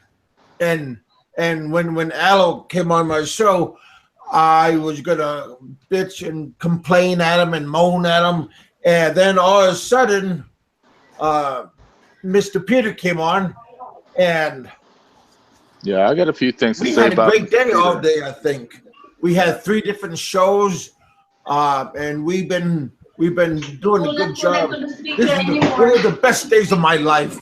Right. YouTube life. Yeah, I caught a little bit of it here and there, so I'm kind of aware of what's going on. Okay, because I've been trying to get a hold of you and drop links to you. Yeah. So good. I'm glad you caught up. Hey, Mr. Peter Van Deer, how you doing, sir? I'm good. What's up, bro? I'm fine, man. You know, in your earlier videos, you put down the Philippine women and Philippine in general, and that's a lot of it because that's when I attacked you a lot because of those earlier videos. You calm down a little bit. I mean, you still make I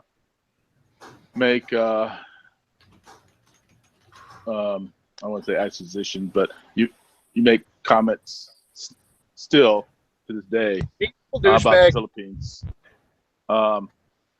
So I was wondering, what makes you say those things? I mean, you live in the Philippines as a guest, and every time somebody attacks you, you bring up the Philippine Constitution that is protecting you. I don't think it protects you. You're an American. It protects the people of the Philippines.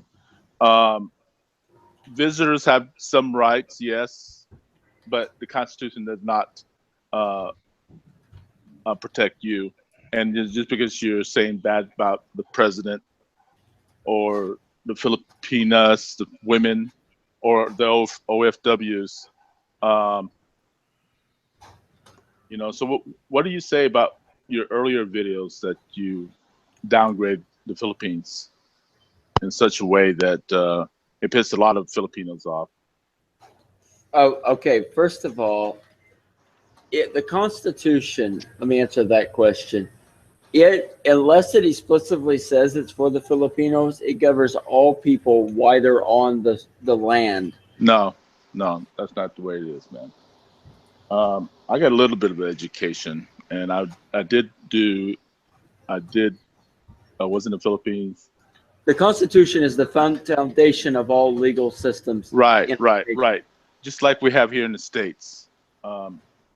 And a foreigner comes here in the States as a visitors, has some rights, you know, but all of that in the Constitution is basically just for the country they live in.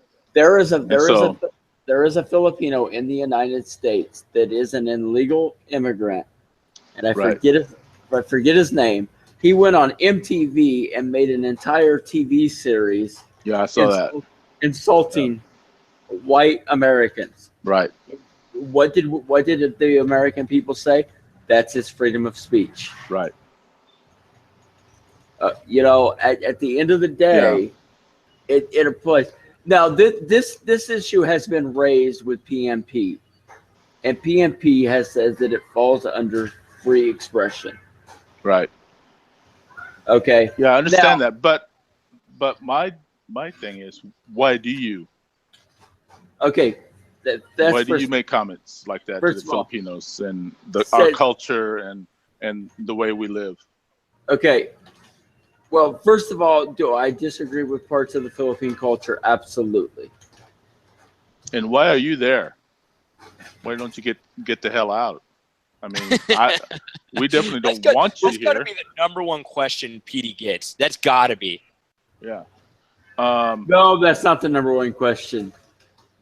But the other thing is, why would you come to our country, go to an internet cafe, steal the money that people get to live on, but you're gonna have to listen to the last 20 hours. Right. Well, so this is all I want to know personally because I've been attacking you for the last year or so. So basically, and you're in my country, and you do all this stuff, say these things against our president, against our women, you know. So and then plus you steal from us. Hold on.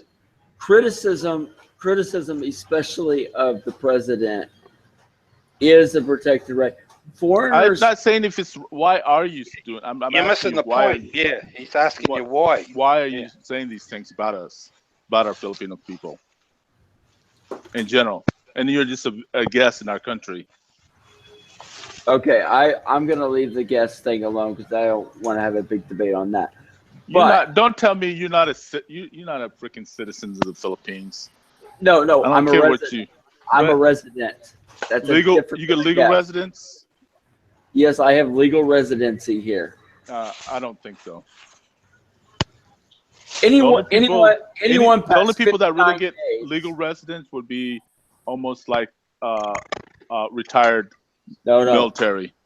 Once you go past 59 days, you become a resident. That's what the alien.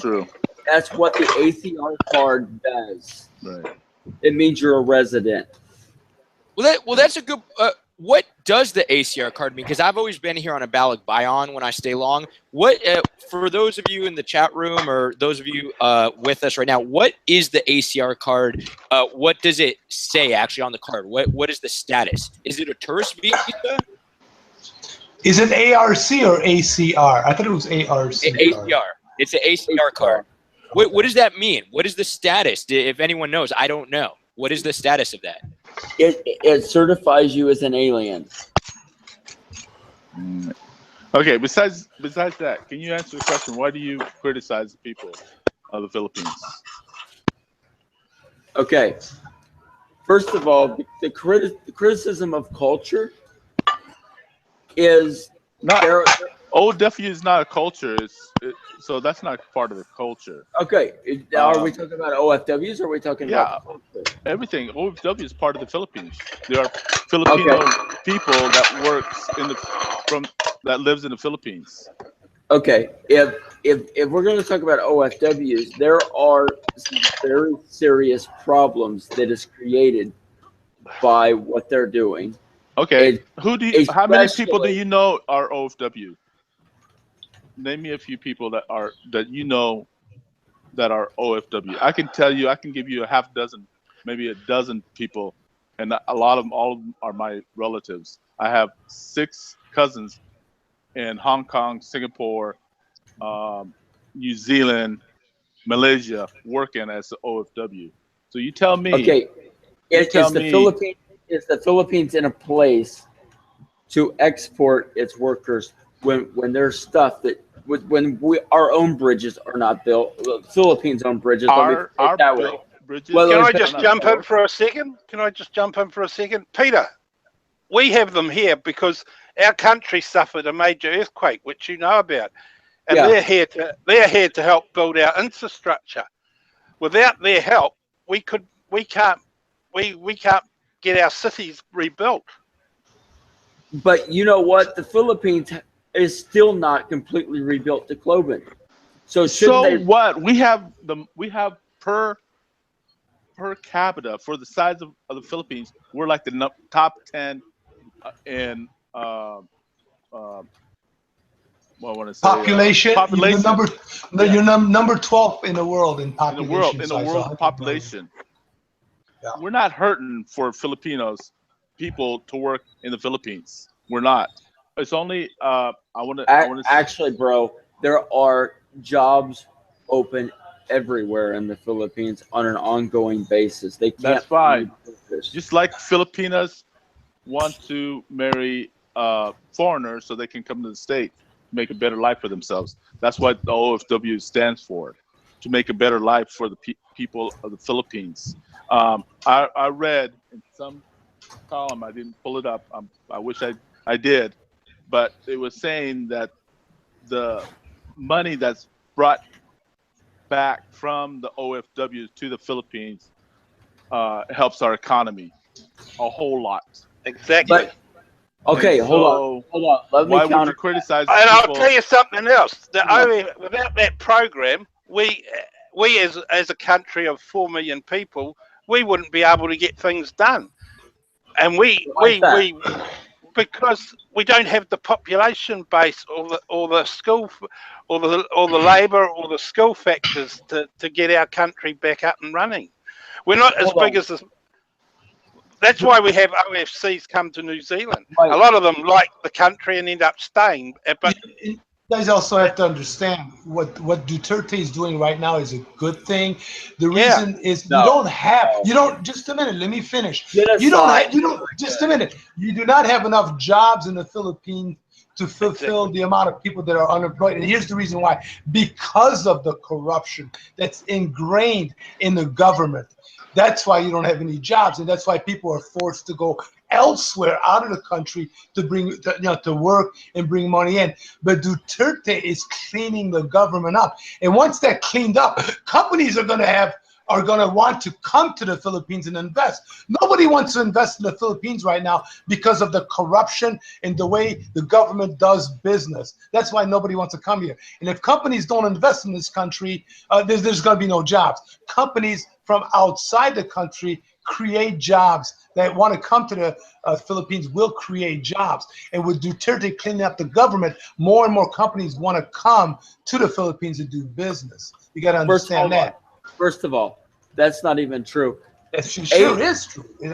Of course it's Asia. Hold on. The number one employer was Aegis. They pulled out and went to Malaysia. Yeah, and then why did they pull out? When did they pull out? When did they pull out? Yes. It was last year, I think it was. I don't believe it was because of Duterte. I really don't. No. But they pulled out because the infrastructure was horrible, that there's constantly typhoons, and they could get no government support. Duterte, and I'm not going to get into my personal views of Duterte, but the answer to the nation's problem is not to kill everyone that disagrees with you. He's not, you know what? And again, I hate when people read the media and all this bullshit that's on the media. Yeah. First of all, the guy is not killing everybody. And a small percentage of drug dealers, and again, these are drug dealers like the mayors of certain city in Ozamas. Basically, all the governmental officials in Ozamas and in that area got killed because they were bringing in drugs, backing drug dealers and all that shit. In a small amount. And think about, wait a minute, about 7,000 to 10,000 people got killed because of this drug trafficking, and that's a small percentage of the amount of people that live in the Philippines. You got 100 million people that live there. Okay, so you got 7,000 people that got killed. And again, a drug dealer is going to put up a fight because you're trying to take his money away. And he's going to put up a fight. He's going to get. You're missing a bigger point. What's that? Bigger points. Let's say there's 7,000 are dead, which is a huge number of people. It's not a huge number. It's not. When you look in reference to how many people live in the country, 100 million, it is not a large number. Okay, that's number one. Number two, you're also talking about 30,000 children that are now orphans. And why are they orphans? Tell me why are they orphans? Because their dad is now dead. No, that's not necessarily. There's a lot of reasons why there are orphans in the Philippines. There are orphans, partially, yes, because some of their parents were drug dealers. Wait a minute. Let me finish. 7,000 dead. If you have 7,000 dead. No, you told me why there's people that are orphans. There are kids that are orphans, possibly also because parents were killed in a drug war. I agree with you. Americans that come there, or foreigners that come there and knock up these women and just leave. That's another reason why you see a lot of orphans. Hold on. I mean, there's a lot of reasons, Pete. Hold on. There are What orphans I'm talking about, you have 7,000 dead, and let's assume some guys have 3 to 4 to 5 kids. You're talking 30,000 kids. You can't go by how many kids they have. You don't know. Yeah, you don't know how many single. kids, They could be women, drug dealers. Yeah. I mean, come on, Peter. That's not an excuse. Okay, so what? 7,000. That's the first thing. 7,000. Are you aware, Peter? Are you aware that the Chinese are shifting the drug trades to Malaysia now because they can't? They're getting Indonesia. They're shifting the drug trades to Indonesia because it's not profitable for them to be doing drugs in the Philippines. I mean, I'm serious. We just had a big drug raid 2 nights ago in Mindanao. Right. It's not shifted.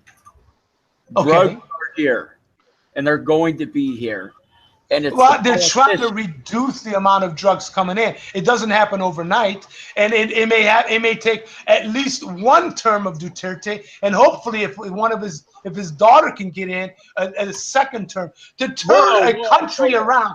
To turn a country around takes at least a couple of presidencies, man. It's not going to happen overnight. This Philippines used to be one of the top countries when it was under Marcos. And since Marcos was knocked out of power, it went down. Bro.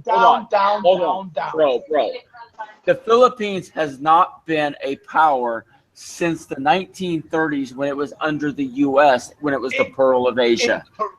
The Philippines was a top country in Asia in '85. And during the Marcos reign, it was top country in Asia. Plain and simple. That was the #1 country, the best economy in Asia. And what the hell happened? Once he got knocked out of there, and the Aquino government came in, it went all to hell. Corruption came in. I agree with you in somewhat theory, but I want you to supply me with some sort of a report that under the Marcos administration, that the strongest, and you have this it was fact, better off than Japan. So you have this fact too that you can show us. Report. I'm back. You know, don't know if you that all doesn't matter. Because in 1974, the communists were almost able to take over the country, and that's what Marcos used as the foundation for martial law. Okay, but Marcos did a lot of good. He was domestically, he did a lot of good. I'm not questioning if he did a lot of good. Yes. His wife is from Leyte. I mean, Samar. And he built all those bridges, universities, all that stuff. The university. I mean, hey. I'm not questioning Marcos did some good, but to say that the Philippines was one of the best economies in Asia, it was the best at one time, brother. In the 70s. It has not been the top economy since it was American. Japan has always been top for the last 50 years. Yeah. No, I disagree with that. Again, I'm gonna have to disagree with that, brother. But again, show me some evidence. But I mean, let me ask you a question. Why do you think Duterte is a bad president? Why do you think he's a bad president? Well, the extrajudicial killings to start with, but you want to get rid of drug dealers. You know how many people are dying get killed every day here in Chicago? I got 5 to 10 people a day that get killed here every day in Chicago. Mikey 550. Hi, buddy. Hold on. Listen to what I'm about to say. Okay. No, you don't kill them. You know what you do? You rehab them. Dude, these are people that don't want to give up their drug trade. Do you understand? This is not like these aren't like low-level guys selling a bag on a corner. Right. These are not the middleman. Yeah, these are people that are bringing drugs in by the fucking boatloads. Drug lords. Yeah. Drug and these are politicians. These are people that are well connected in the government. Listen. Hey, how do you think you got to get these people? Hold on. It's like ISIS. ISIS just don't go away. You got to kill them, exterminate them. That's what you got to do. Are we having a discussion or an argument? No, I'm not arguing with you. I'm just discussing with you. You're being very, very aggressive for a discussion. Well, you know what? Again, that's just me. That's just my personality, and hopefully you can handle that. But no, what I'm saying is, okay, no, you rehab people. Listen, there was a crackhead, and I think it was in the 70s. That was when he had the problem. He later became the president of the United States. Okay, Pete, let me ask you a question. First of all, remember, in America, you can rehab people. You have the facilities and all that. You have a certain mind frame of Americans that we can rehab these people. We're talking about the Philippines now. You got to put your head, your mind frame in a Filipino mind state. Third world country. Yeah, it's a third world country. It's not like you can walk down the street and, you got street lights everywhere and everything's hunky-dory and nobody's going to fuck with you. It's not like that in the Philippines. I've only been to the Philippines in the last couple years over a half dozen times. So I've never even lived there full time. I've traveled all over the world, and I know what Western first society, third world countries, and what the difference between a third world country and a first world country. Okay, in the countries like the Philippines, hey, killing, you got to do it. It's like you got to exterminate. Like when you go to the Middle East and some of these countries there, they're not going to just go away, these ISIS. You got to exterminate them. You got to get them out. You got to kill them. That's how you end the problem. It's the same thing in the Philippines with drugs. Are we talking drugs or are we talking terrorism? Terrorism, you have no choice. Well, again, I'm just trying to show you. It's the same concept. It's the same concept. No, it's not. It is, Pete. I'm just trying to give you an example with another example. You exterminate, getting rid of drugs in the Philippines is like getting rid of ISIS in Somalia or whatever. Let me give you some other facts. The same thing. The peso has completely tanked under Duterte. The peso's been going up under Duterte. It's been going up. It's been going up. When Duterte came in, a year ago, it was around 46. It's gone up about 4 or 5 pesos per dollar. That's 10%. Okay, it's better than nothing. It's better than going down. Right. It's at least heading the right way, Pete. Hold on. If it goes down, that's better for the nation. Not necessarily. No. Not necessarily. If it goes now, there's two ways of looking at it. I know what you're doing. You're saying, well, okay, if the peso weakens, because when the dollar goes up, the peso weakens. That means that every time you buy something, every time a Filipino buys something overseas, import something, import costs are going to go up. Cost of food and everything is going to go up. Is that what you're saying, basically? Okay.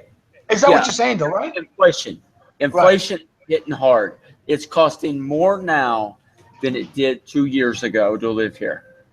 If you're looking at it that way, but if the guy creates jobs, which that's what he's been doing now. I think he's been doing some work on the infrastructure, so he's creating jobs. At least I know in the military, in the police, he's increasing the sizes of these units. So I know he's creating jobs. When he's creating jobs, and he's also giving more money, raises to certain sectors of the economy, that's putting more money in people's pockets, which then will try to spur the economy if they spend more money. First of all, let's establish some facts.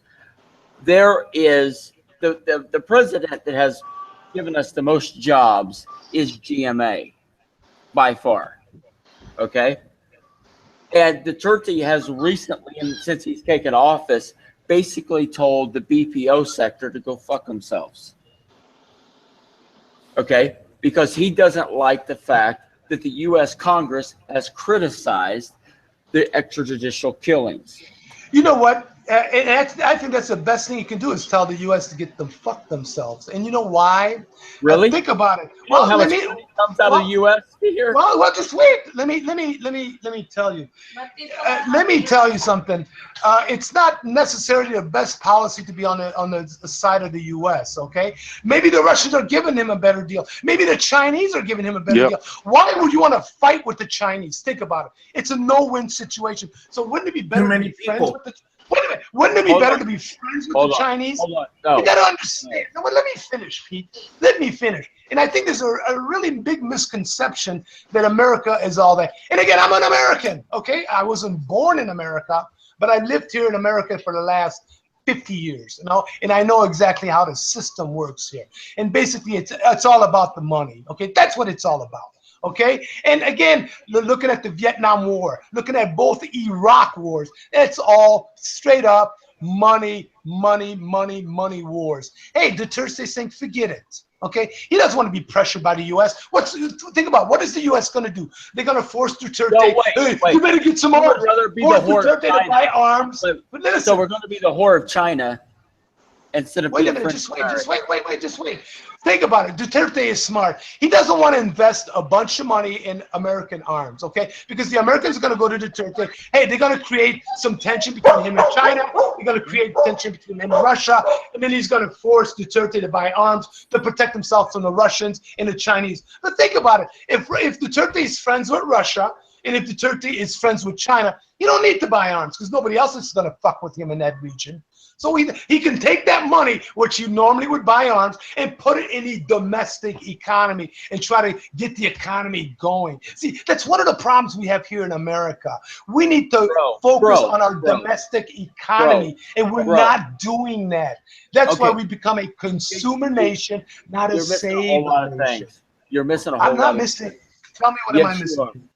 Okay. What am I missing? First of all, the Turkey don't know shit about the economy. Number one. Number two, he's a communist. Well, are you serious? All right, really? Really? He's telling Duterte's a communist.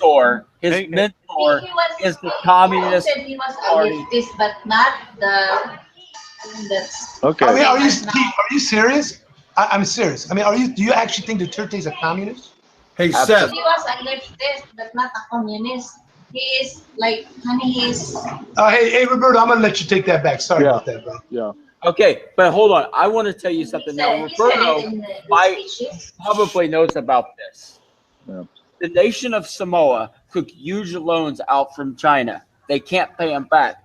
China wanted to take the fishing rights away from Samoa and completely empty out their waters.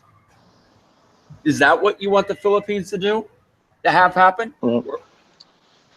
You know, I think Duterte is doing a good job, and no, he's not a communist. And you keep saying that to Filipinos, we're going to come after you. I mean, I have had very little problems out of Filipinos. Okay, yeah, they don't have, you know, a lot of things. The ones that you disgrace are the people that really don't have ways to find out who you are. In the YouTube community, the ones that the generations that who have cell phones and all that stuff, yes, they do. But I guarantee you, you keep talking bad about the Philippines, our people, our women, okay, and I'll personally come in after you. Okay, I told you this before in a lot of your posts and your comments and your videos, and you know I'm coming after you. I'm still coming after you. I have connections, you know, underground connections, and I could pay off the local police to turn their heads while I kick your freaking ass straight out of the Philippines. Okay.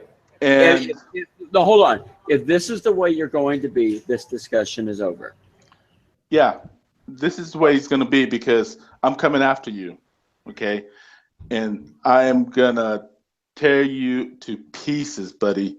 Tear you to pieces. I think he just left. Good. We know how to get a hold of him. I'll be there in November.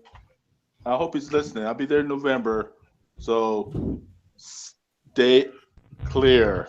Well, on that note, Dang, Roberto, he's been on there for like 6 hours or something. Get on, you come on. On that note, I'm gonna turn this off and I'm gonna turn it right back on because this is 4 hours right here. So maybe he'll come back. I'm gonna go off and come right back. 5, 4, 3, 2, 1.